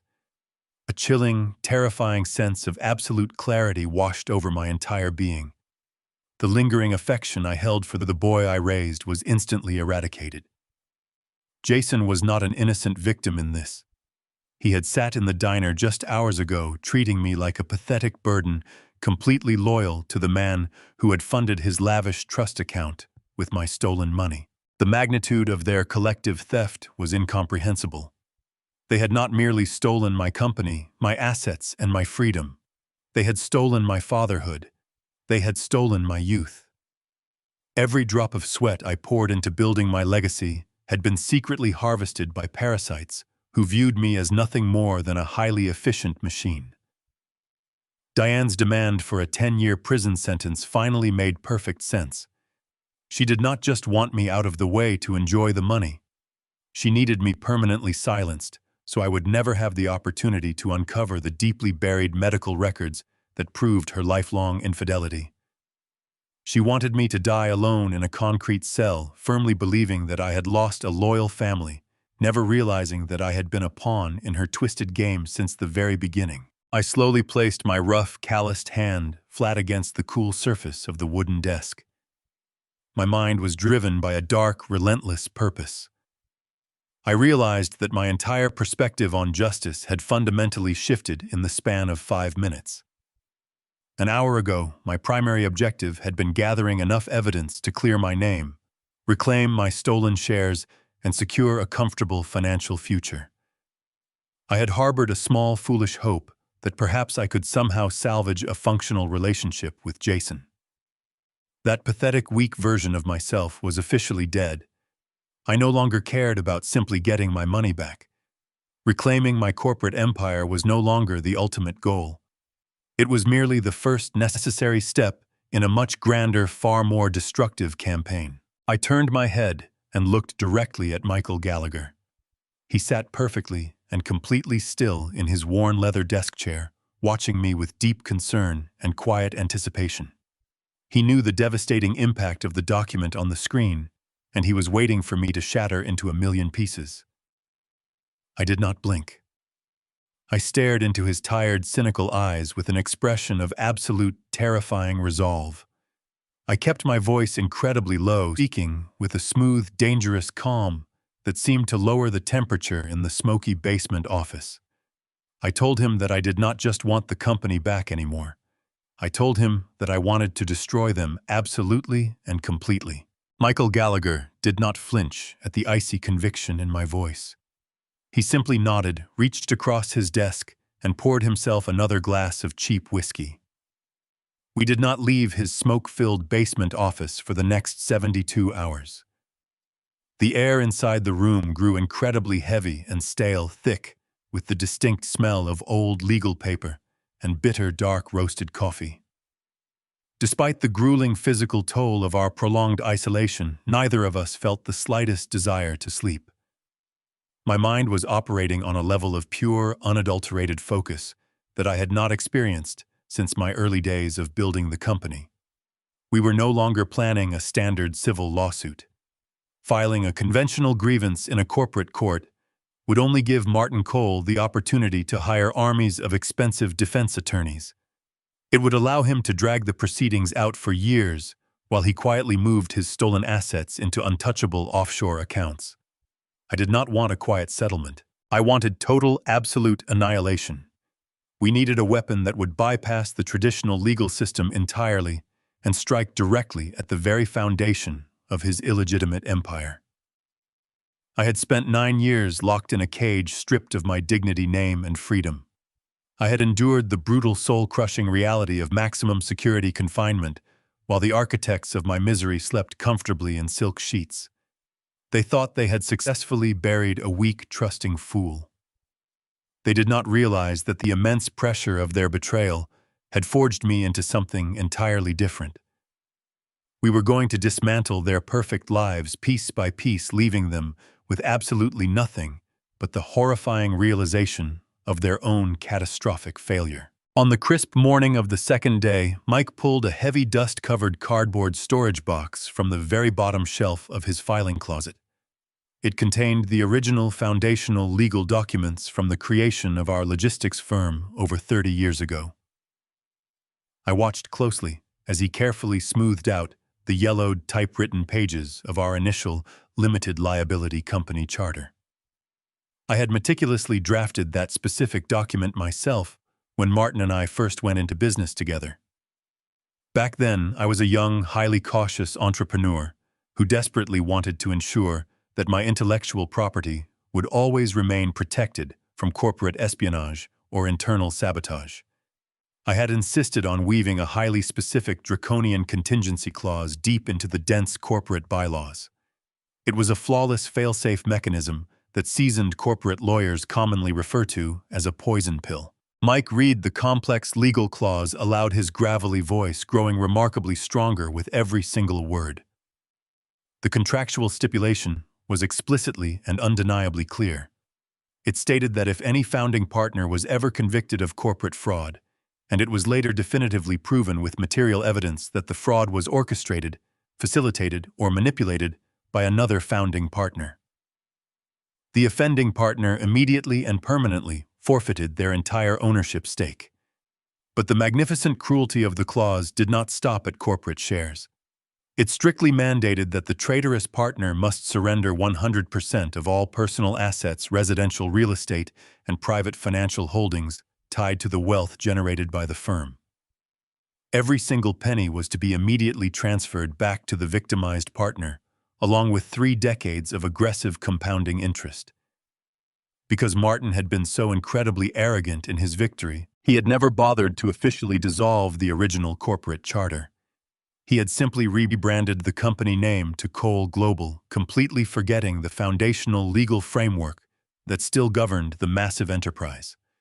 The lethal trap I had set 30 years ago was still perfectly active, and Martin was standing right in the absolute center of it. However, legally claiming the company assets was only half of the execution I had planned. I needed Martin rotting in a concrete cell. I pointed a steady finger to the digital press release we had uncovered earlier regarding the $150 million contract with the Department of Defense. I explained to Mike that the massive military contract was entirely serviced using my highly complex patented routing algorithm. Because Martin had formally claimed that intellectual property as his own original creation, in order to secure a massive government bid, he had crossed a terrifying, unforgivable legal line. He had not just stolen money from a private citizen. He had committed egregious, premeditated federal wire fraud against the United States military. Mike grinned a sharp, dangerous smile that completely transformed his exhausted face. He told me he knew exactly who to call. He reached across the desk for his secure telephone and dialed a direct, unlisted number. He was calling Special Agent Reynolds. Reynolds was the exact same federal investigator who had proudly slapped the cold steel handcuffs on my wrists 9 years ago. Over the long years, Reynolds had quietly expressed deep doubts about the pristine nature of the evidence in my case to his colleagues, harboring a profound professional guilt over how quickly the prosecution had pushed for a secure conviction. When Mike calmly explained the new digital evidence we had successfully extracted from the air-gapped server, including the malicious keylogger installation and the undeniable proof of stolen military intelligence, the seasoned agent did not hesitate for a single second. He was overwhelmingly eager to right the absolute greatest wrong of his long career. He promised to assemble a rapid response tactical team immediately and coordinate directly with our bold legal strategy. By the silent early dawn of the third day, our aggressive counteroffensive was flawlessly structured.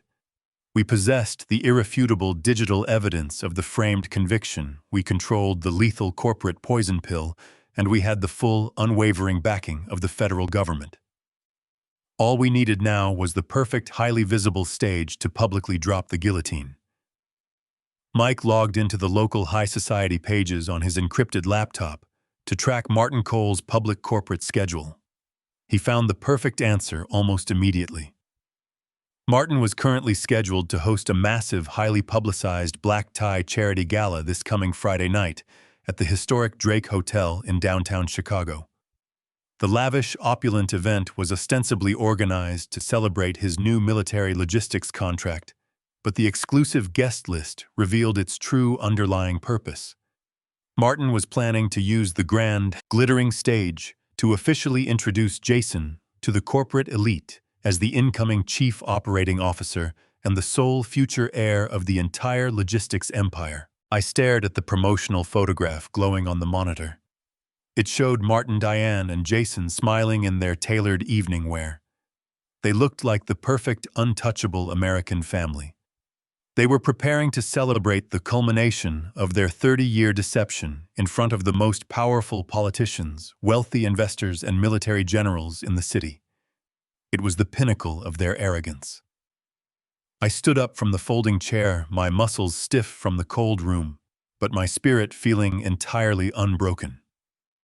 I looked at the photograph one last time, feeling a dark anticipation settle within my chest. They wanted a public coronation to validate their stolen kingdom. I was going to give them a public, completely devastating execution that they would remember for the rest of their miserable lives. Friday evening, inside the grand ballroom of the historic Drake Hotel radiated unimaginable opulence. Crystal chandeliers cast brilliant light over hundreds of Chicago's elite. State senators and military generals mingled across the polished marble floor. Waiters circulated carrying silver trays of premium champagne. A live jazz orchestra played an elegant melody. I stood in the shadowed alcove of the grand foyer, watching the event unfold through the crack of the mahogany doors.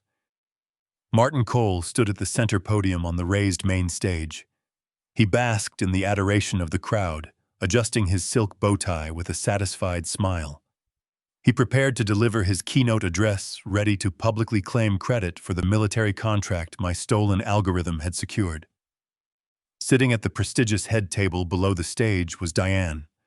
Draped in a stunning velvet gown, her neck adorned with flawless diamonds my stolen money had purchased, she looked like a triumphant queen taking her throne. Standing nearby was Jason. Wearing a tailored tuxedo, he confidently schmoozed with older defense contractors. He laughed loudly, firmly, believing he was minutes away from being announced as the incoming chief operating officer. They looked completely untouchable. I took a deep, steadying breath. I was no longer wearing the damp gray suit the federal penitentiary had given me, and I was not wearing the cheap navy blue coveralls of an invisible night shift janitor. I was wearing a flawless, custom-tailored black tuxedo designed by Tom Ford. The sharp cut of the fabric accentuated my posture, making me look significantly more imposing than the broken old man they had laughed at in their kitchen. I adjusted my pristine silver cufflinks, feeling the heavy weight out of absolute authority return to my shoulders. Standing immediately to my right was Michael Gallagher. The retired bulldog of a defense attorney had traded his rumpled trench coat for a sharp charcoal suit. A fierce, predatory grin was etched onto his weathered face. He vibrated with the thrill of the incoming slaughter. Standing directly behind us, forming an impenetrable wall of federal authority, were 4 stone-faced agents from the Federal Bureau of Investigation. Special Agent Reynolds stood at the center. His expression was rigid, his jaw locked tight with grim determination to execute the federal warrants tucked inside his breast pocket. He gave me a single sharp nod of confirmation. The trap was fully primed. It was time to pull the lever. I reached out and firmly pushed the mahogany doors wide open. The thick wood swung outward with a loud thud that echoed sharply. I stepped directly into the brilliant light of the grand ballroom, flanked by Mike and the wall of federal agents. The overwhelming presence of our arrival created an immediate physical ripple through the dense crowd. The elegant melody of the jazz orchestra screeched to a sudden jarring halt as the conductor noticed the federal windbreakers stepping into the room. A heavy, suffocating silence instantly descended upon the massive ballroom. The lively hum of hundreds of overlapping conversations died out in a matter of seconds. The sea of wealthy elites, politicians, and military generals physically parted in front of me, stepping back to create a wide, clear path leading straight toward the main stage. The primal human instinct to step away from incoming destruction commanded their movements. I kept my gaze locked dead ahead, staring directly at the head table. Diane turned her head toward the entrance, annoyed by the sudden interruption. The moment her eyes locked onto my face, the haughty, arrogant smile completely vanished from her lips. The color instantly drained from her manicured face, leaving her skin a ghastly, chalky white. She let out a sharp, breathless gasp of pure terror. Her hands began to tremble so violently that the delicate crystal champagne flute slipped right through her fingers. The expensive glass hit the polished marble floor and shattered into 100 glittering pieces, the sharp breaking sound echoing loudly across the silent room. She stared at me, completely paralyzed by the impossible sight of the man she thought she had permanently discarded. Up on the raised stage, Martin physically stumbled backward. The confident posture of a triumphant billionaire evaporated in a fraction of a second.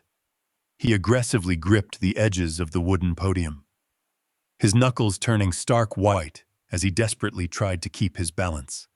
His face turned a sickly ashen gray. His mouth opened and closed several times, but he could not force a single word through his vocal cords. He stared at the 4 federal agents standing directly behind me, his eyes widening in absolute horrific realization. He knew instantly that his meticulously constructed empire was collapsing right in front of him. However, Jason did not grasp the severe, catastrophic reality of the situation. He was too deeply blinded by his own profound arrogance and massive sense of entitlement to understand the lethal danger walking toward him. He saw me stepping into the ballroom, and his face immediately contorted into a mask of furious, undisguised rage. He slammed his glass of bourbon down onto a nearby cocktail table, ignoring the military generals he had been trying to impress just moments ago. He aggressively stepped forward, blocking the center aisle, firmly believing he still held all the power. His voice boomed across the silent ballroom, dripping with contempt and furious indignation. He demanded to know what I thought I was doing, crashing his private corporate event. He shouted my name with absolute disrespect, dropping the facade of a loving son. He wildly waved his hand in the air and loudly ordered the hotel security team to immediately remove the trespassing felon from the premises. 4 muscular private security guards, dressed in black suits, quickly stepped out from the perimeter of the ballroom. They moved aggressively toward the center aisle, fully intending to grab my shoulders and physically drag me out the heavy doors. They took exactly 3 steps before Special Agent Reynolds smoothly stepped in front of me. Reynolds did not shout. He did not draw a weapon.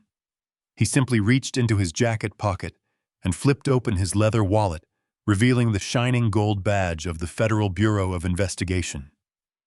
He looked directly at the lead security guard and softly advised them to stand down immediately unless they wished to be arrested for interfering with an active federal operation.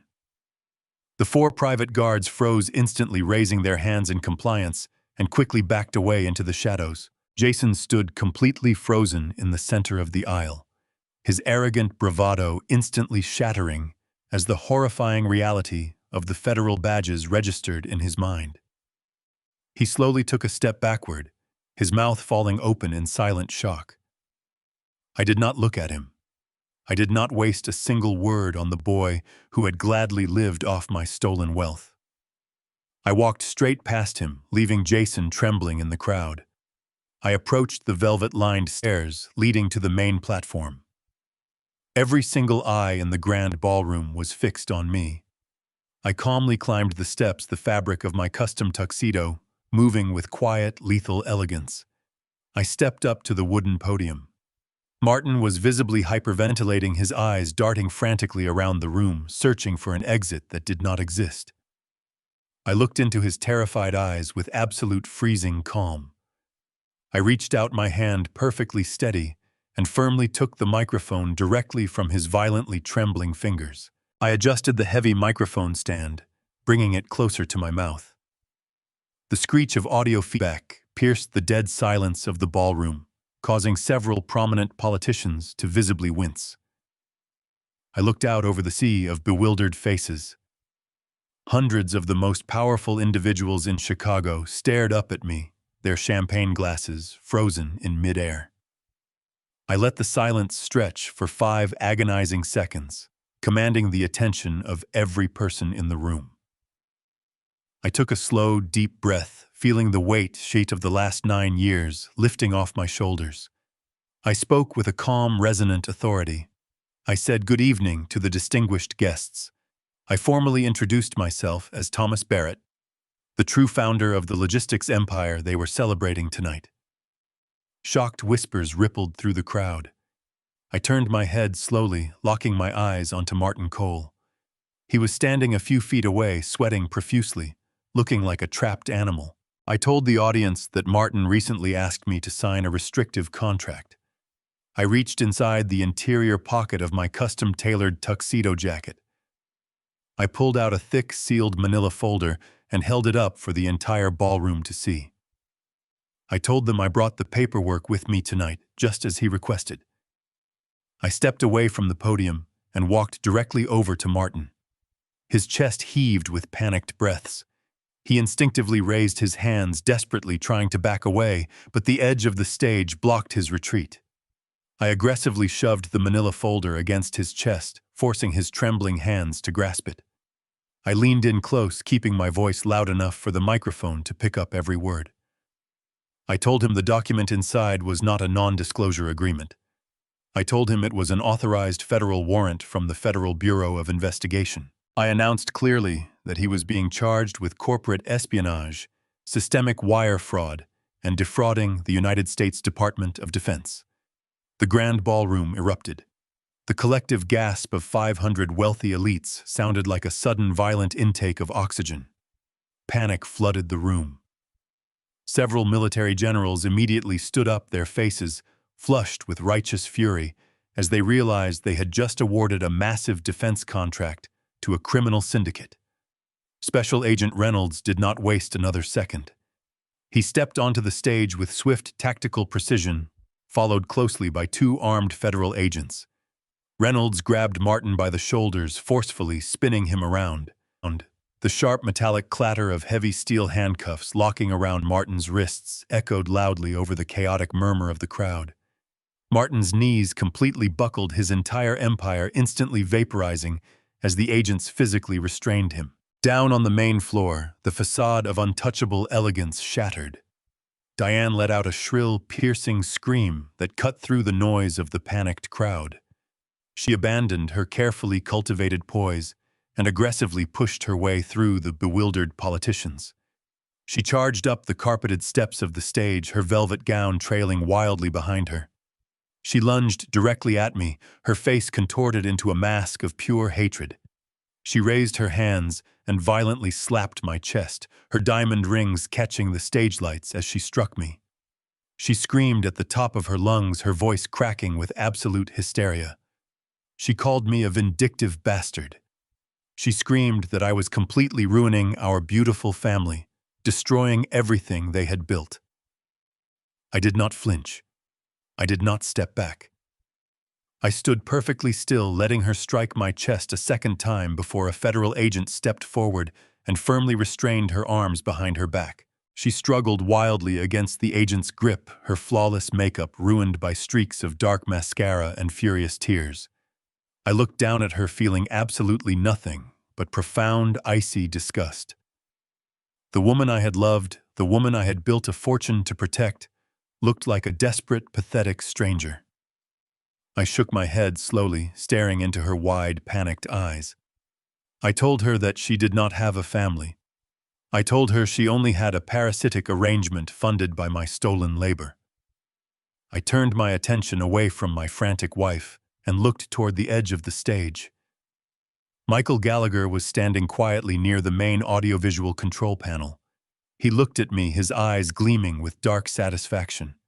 I gave him a single sharp nod of confirmation.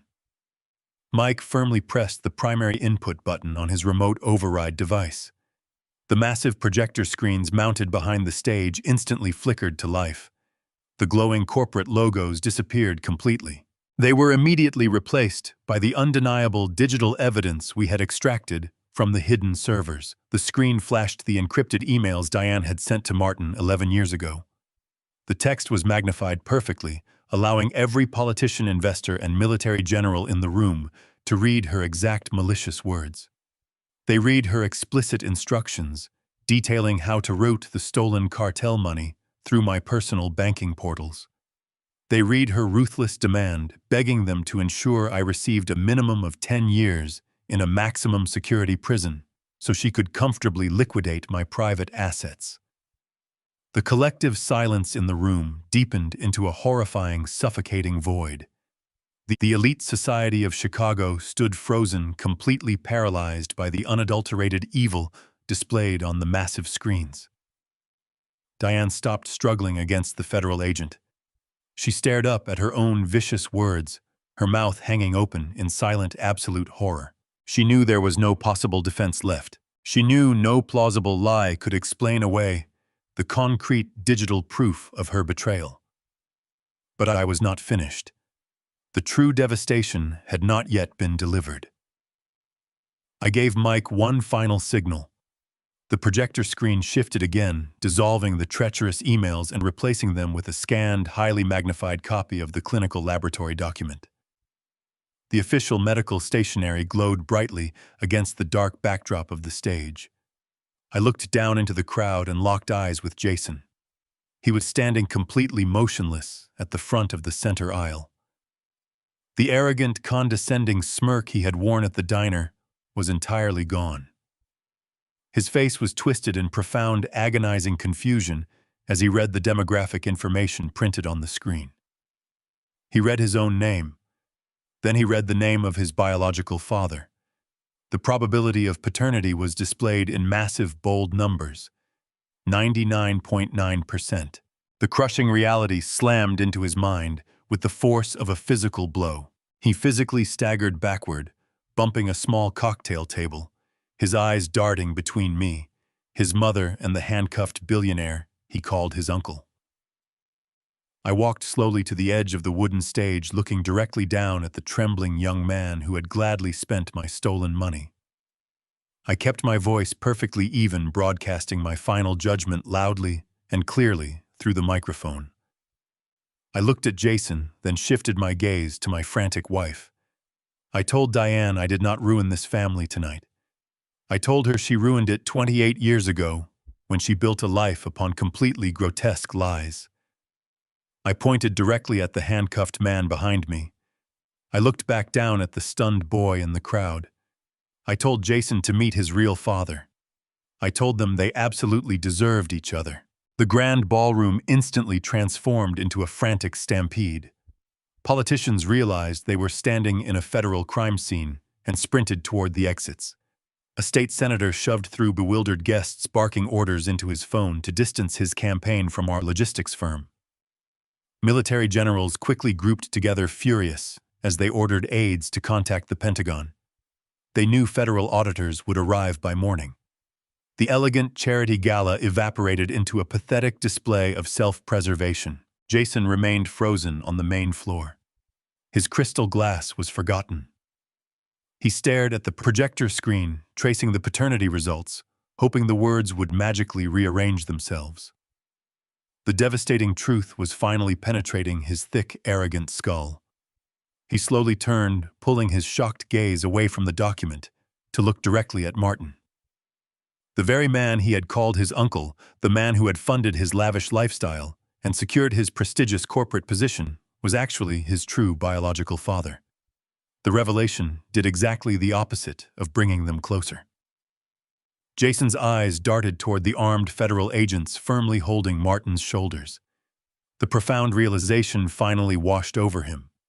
His entire life was a carefully constructed lie, but more importantly, his multi-million-dollar trust fund was built entirely on dirty, stolen money. He knew the government would seize every single penny.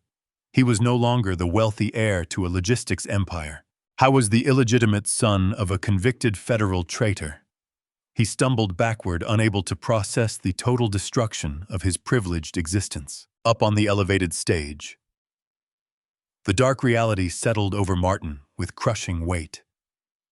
The heavy steel handcuffs dug sharply into his wrists, pinning his arms awkwardly behind his back. The arrogant, untouchable billionaire persona had completely vanished, replaced by the desperate, frantic pleading of a cornered animal. He leaned his head forward, trying to close the physical distance between us, desperate to keep his voice from carrying over the chaotic noise of the fleeing crowd. He looked up at me, his eyes wide and completely stripped of their former pride. He begged me to listen to him. He whispered my name, his voice cracking with dry, raspy panic. He said we could still make a deal. He promised to sign over all of his voting shares immediately. He told me I could keep the entire company, the government contracts, and the corporate headquarters. He begged me to just call off the federal agents and let Diane walk away without any criminal charges. I was trying to salvage a single piece of his shattered life, desperately attempting to negotiate from a position of absolute powerlessness. I did not step back from him. I leaned in incredibly close, ensuring that my voice would only reach his ears.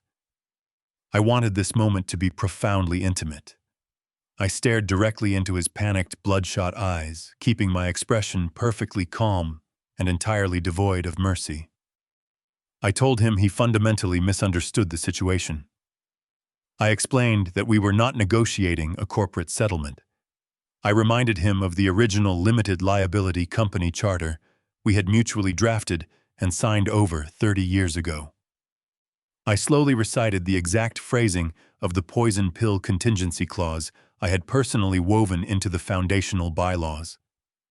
I watched the dawning horror spread across his ashen face as I explained the lethal mechanism he had just triggered. I told him that because he was now officially charged with corporate fraud, and because I possessed the irrefutable digital evidence proving he had orchestrated my wrongful conviction, he immediately and permanently forfeited his entire ownership stake. But I did not stop there. I kept my voice low, delivering the final devastating blow. I explained that the poison pill did not just apply to his corporate shares.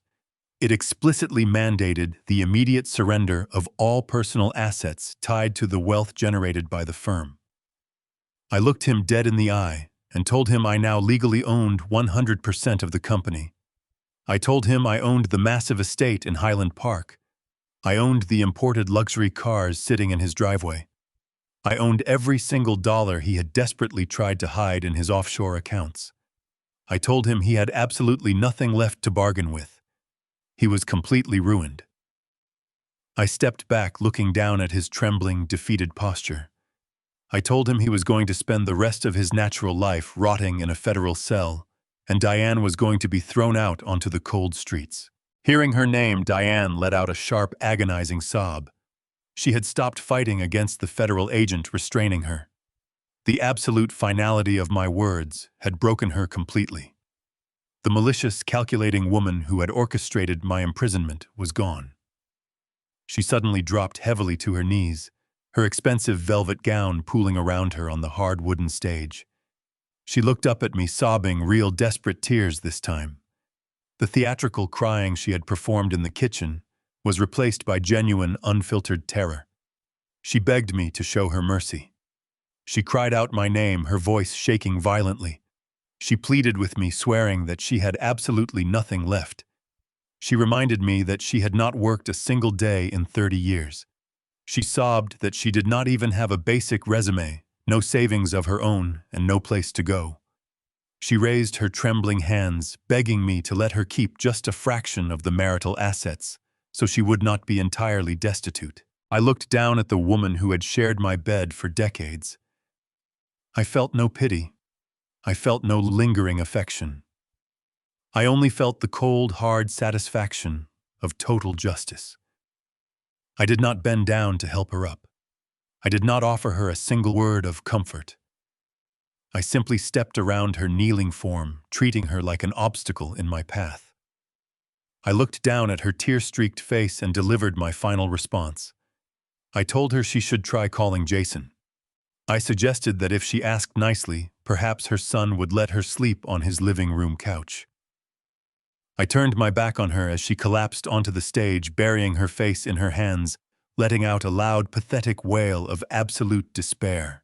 Special Agent Reynolds gave me a firm, respectful nod. He grabbed Martin by the upper arm and forcefully turned him toward the rear exit of the stage. I watched as the federal agents dragged my former best friend away in handcuffs.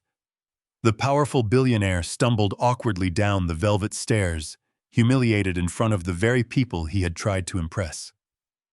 The room was still buzzing with chaotic whispers, but the path to the main entrance remained perfectly clear. I adjusted the lapels of my custom tuxedo and began walking down the center aisle. I did not rush. I walked with the slow, confident stride of a man who had just reclaimed his entire world. I pushed through the heavy mahogany doors and stepped out of the grand ballroom, leaving the shattered remains of their parasitic lives far behind me. I walked out the front doors of the hotel and stepped onto the busy downtown sidewalk. The cool evening breeze washed over my face. For the first time in nearly a decade, the air in Chicago smelled incredibly sweet. 3 months passed. The federal justice system moves slowly for most people, but when defrauding the United States Department of Defense is involved, the hammer falls with terrifying, merciless speed. Martin Cole faced a highly publicized trial that captivated the entire city. With the unassailable digital evidence extracted from his own air-gapped servers, his high-priced defense attorneys had absolutely nothing to work with. He was swiftly convicted on multiple counts of corporate espionage, systemic wire fraud, and treasonous deception against the military. The federal judge showed zero leniency during the sentencing hearing, condemning him to 20 consecutive years in a maximum security penitentiary. Diane fared no better in the courtroom. She was slapped with severe accessory charges for her active role in orchestrating my wrongful conviction. Because she was officially implicated in the initial fraud, the poison pill clause stripped her of every single marital asset. She walked out of this courthouse with nothing but the clothes on her back, completely destitute, and universally despised by the high society friends she had spent decades trying to impress. Her tearful pleas for mercy fell on deaf ears, as the irrefutable proof of her malicious betrayal was permanently recorded in the public judicial archives for everyone to read. Jason refused to accept his new reality.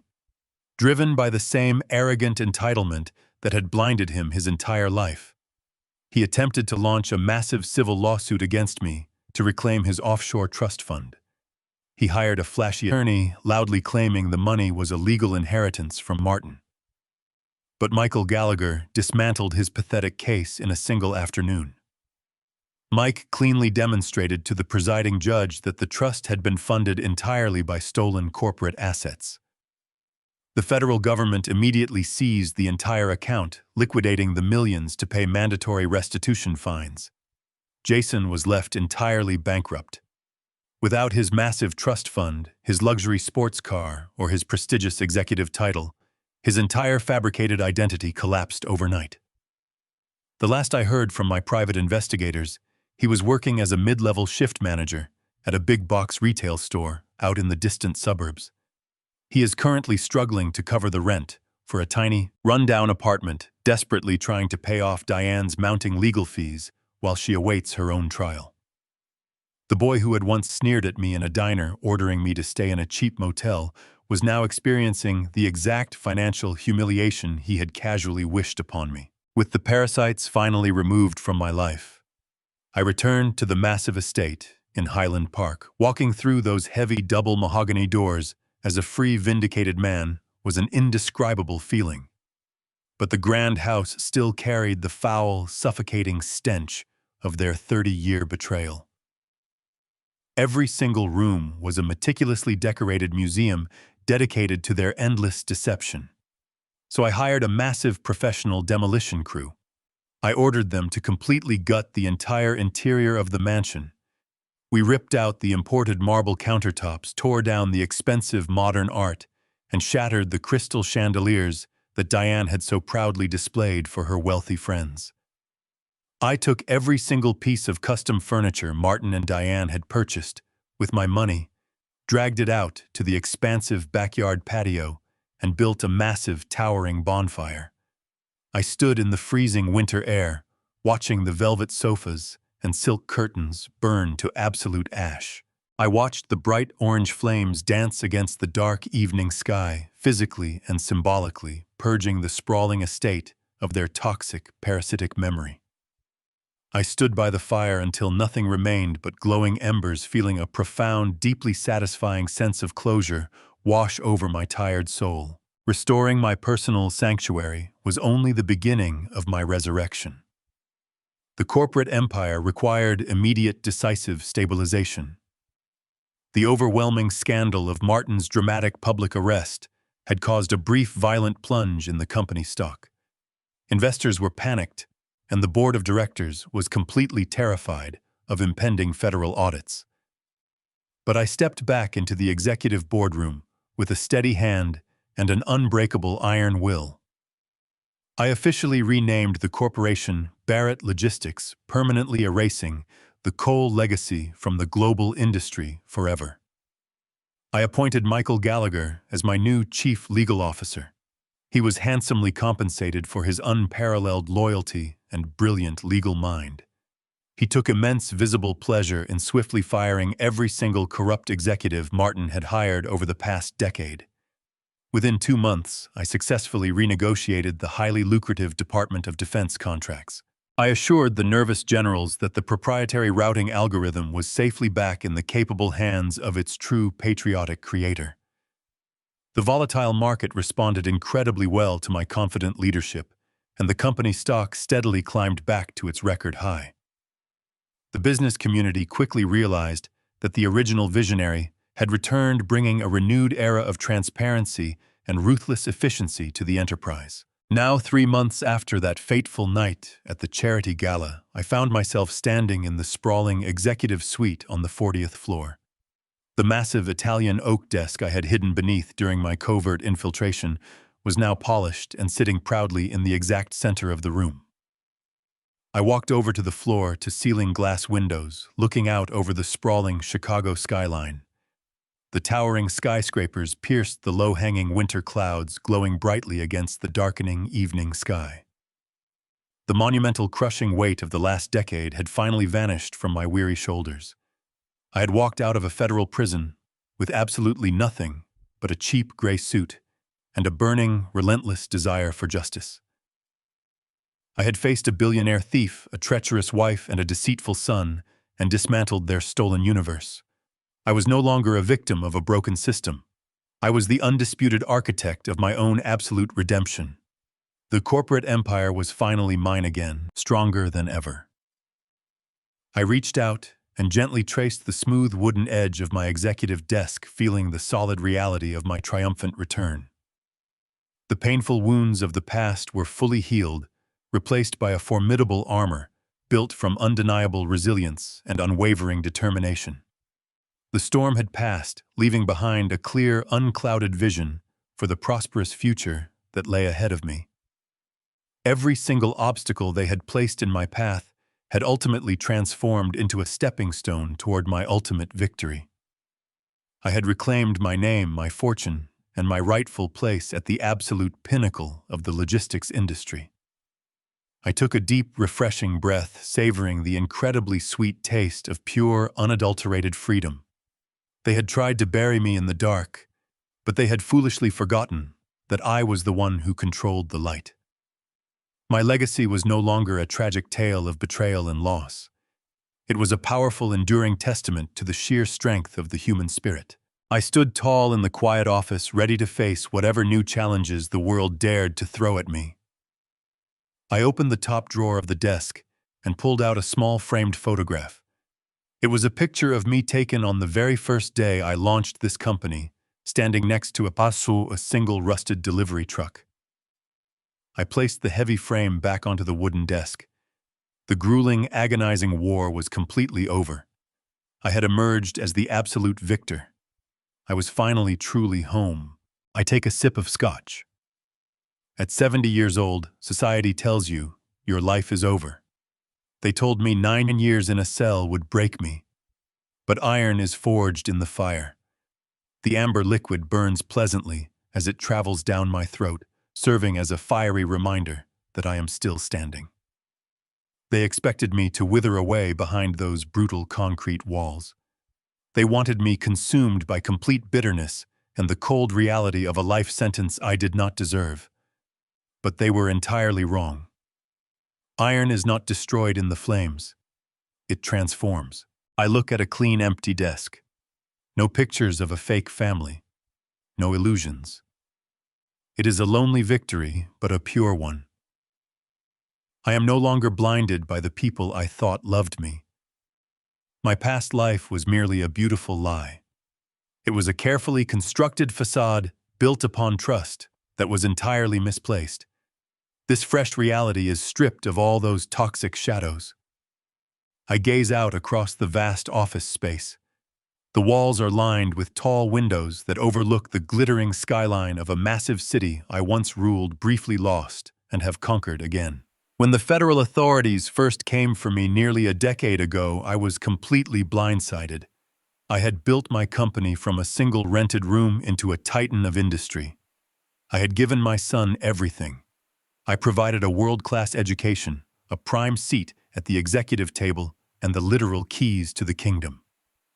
I did not know he was actively using those keys to unlock hidden doors to the criminal underworld.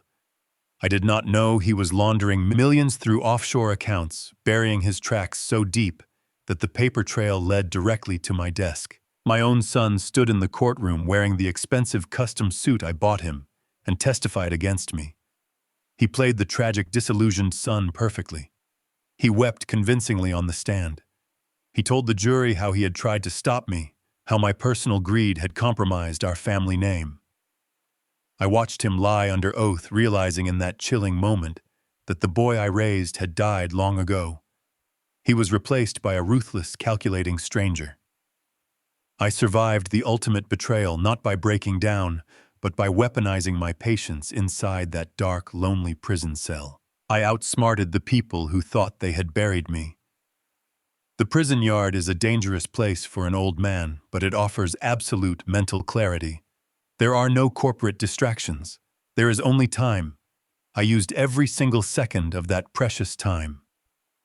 While my son took over my company, rebranded it, and celebrated his brilliant succession, I sat quietly in the prison library. I read every legal precedent, every financial statute, and every loophole he thought he had successfully exploited. I discreetly reached out to former colleagues who had not been bought by my son's corrupt regime. We communicated in carefully coded letters, slow and deliberate. My son thought he had completely eliminated me, but he merely planted a seed deep underground. He got comfortable. He got arrogant. He truly believed that an old man wearing an orange jumpsuit was no longer a viable threat. That arrogance caused him to start making terrible mistakes. Without my strict oversight, his greed multiplied rapidly. He blindly expanded his illicit laundering operations, bringing in significantly more dangerous clients, getting much sloppier with his corporate ledgers. From my solitary cell, I effectively orchestrated a massive silent audit of his entire empire. Through my highly trusted outside contacts, we painstakingly gathered the digital breadcrumbs my son carelessly left behind. We compiled fake bank statements, encrypted emails, and numerous offshore wire transfers. We slowly built an impenetrable fortress of hard evidence. Then, when the timing was absolutely perfect, when he was finalizing the biggest corporate merger of his career, we finally struck. We delivered the entire comprehensive dossier directly to the Justice Department. It was a flawless, devastating execution. I did not just expose his massive criminal enterprise. I completely exonerated myself in the very same swift, calculated, and totally undeniable legal stroke. The identical federal agents who had wrongfully arrested me violently stormed his luxury penthouse. I was fully released less than 1 month later. My previous conviction completely overturned my personal assets, unfrozen, and returned with significant interest. My betraying son is now serving a 20-year sentence in the exact same maximum security facility that he maliciously sent me to. He desperately begged for a private meeting right before his final prison transfer. He actually wanted to explain, to apologize, to selfishly invoke the sacred bond of father and son. I coldly declined the pathetic request without any hesitation whatsoever. The arrogant man who wore my honorable name had permanently forfeited the absolute right to my valuable time. I pour myself another small measure of premium scotch, letting the heavy silence of the massive room wash over me. The cowardly executives who previously turned their backs. The corrupt politicians who suddenly stopped taking my urgent calls. They have all shamelessly tried to crawl back. They constantly send lavish gift baskets and desperately extend exclusive invitations to fancy galas, pathetically pretending the last ruined decade was just a terrible misunderstanding. I happily accept their expensive gifts, but flatly decline their invitations. I simply do not need their fragile validation. I do not need their fake smiles or their incredibly hollow apologies. I have finally learned to rely entirely on my own sharp judgment and my own proven instincts. The company is mine again, completely purged of my son's extremely toxic influence. I have purposely surrounded myself with smart people who genuinely value strict loyalty over quick, illicit profits. These new partners truly understand that unshakable integrity is the only corporate currency that actually lasts. I am actively rebuilding the vast empire, but certainly not to leave it to an ungrateful heir. Instead, I want to establish a permanent foundation that will proudly outlast me. A charitable foundation dedicated exclusively to providing robust legal defense for innocent individuals who have been wrongfully accused by malicious actors. We will fight for decent people who do not have the financial resources to successfully battle a broken, corrupt justice system. That will be my ultimate true legacy. I walk over to the large window and gently place my bare hand against the freezing cold glass. The busy city directly below is a beautiful sea of bright moving lights representing millions of innocent, hard-working people living. They are completely unaware of the quiet, ruthless battles fought daily in the hidden corporate shadows. I thoughtfully consider the intense, boiling anger that powerfully sustained me during those terrifying first few years inside that miserable prison. It was a fiercely burning, totally destructive negative force. But over time, I successfully learned to effectively distill that wild anger into pure, unbreakable focus. True justice is simply the undeniable objective truth finally brought into the glaring light. It is aggressively reclaiming exactly what is rightfully yours, and happily watching the wicked guilty utterly consume themselves with their own monumental blinding hubris. At 70, my guarded heart is finally at peace. I survived the unimaginable betrayal of a child. I look at my reflection. The deep lines show hardship, but my bright eyes refuse victimhood. I am Thomas Barrett. I lost a decade, but I gained my freedom, dignity, and my empire. Life will sometimes hand you the ultimate betrayal from the exact people you trusted with your life. When that happens, your first instinct is to scream, to break down, to demand why. Do not do that. Emotion is the enemy of justice. Silence is your greatest weapon. Let your betrayers believe they have won. Let them get comfortable in their arrogance. While they are celebrating, you must be working in the shadows, gathering your strength and building your case. Vengeance is not a loud explosion. Rather, it is a quiet, calculated chess move that leaves your enemies with absolutely nothing. If this story resonated with you, please hit the like button and subscribe for more incredible tales of survival and ultimate justice.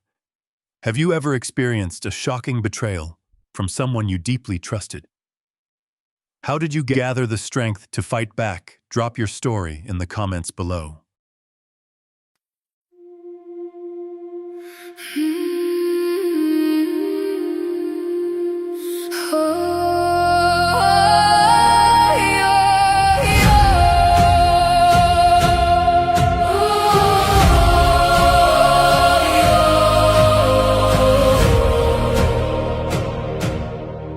I used to ride upon your shoulders, thinking you could touch the sky.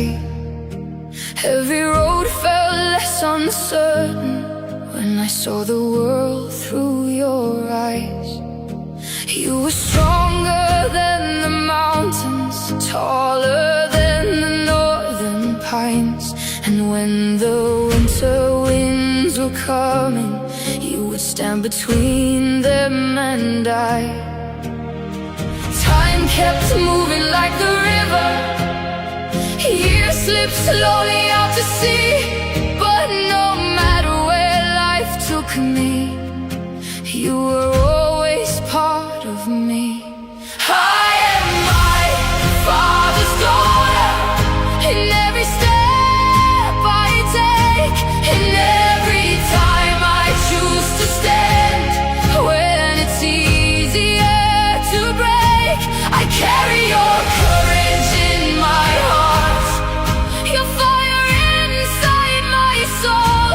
And though the years keep moving on, your love still leads me home.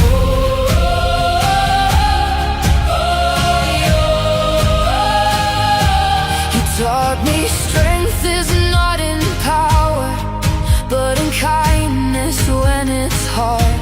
You taught me how to keep on going when the road grows cold and dark.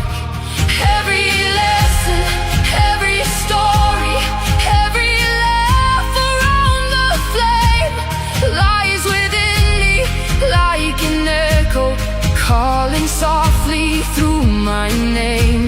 And when I face my greatest battles, when I feel I can't go on, I can hear your voice beside me saying, child, you're stronger than you know.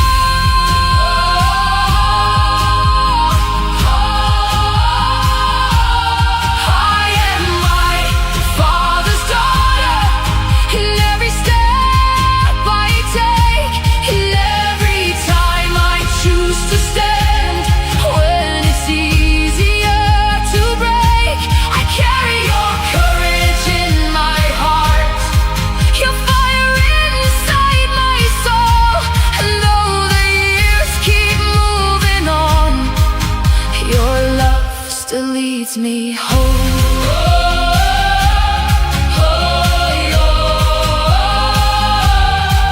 One day the snow will cover footprints, one day the fire will burn low. But the things a father gives his daughter are the things that never go. Not the gold or not the stories, not the battles that he won, but the quiet way he loved her and the woman she becomes. I am my Father's daughter, and I always will remain. Through every triumph, every loss, through every joy and every pain, the world may change around me, the stars may fade above, but I will always carry with me my Father's endless love. And when they ask me who I am, I'll smile and answer softly.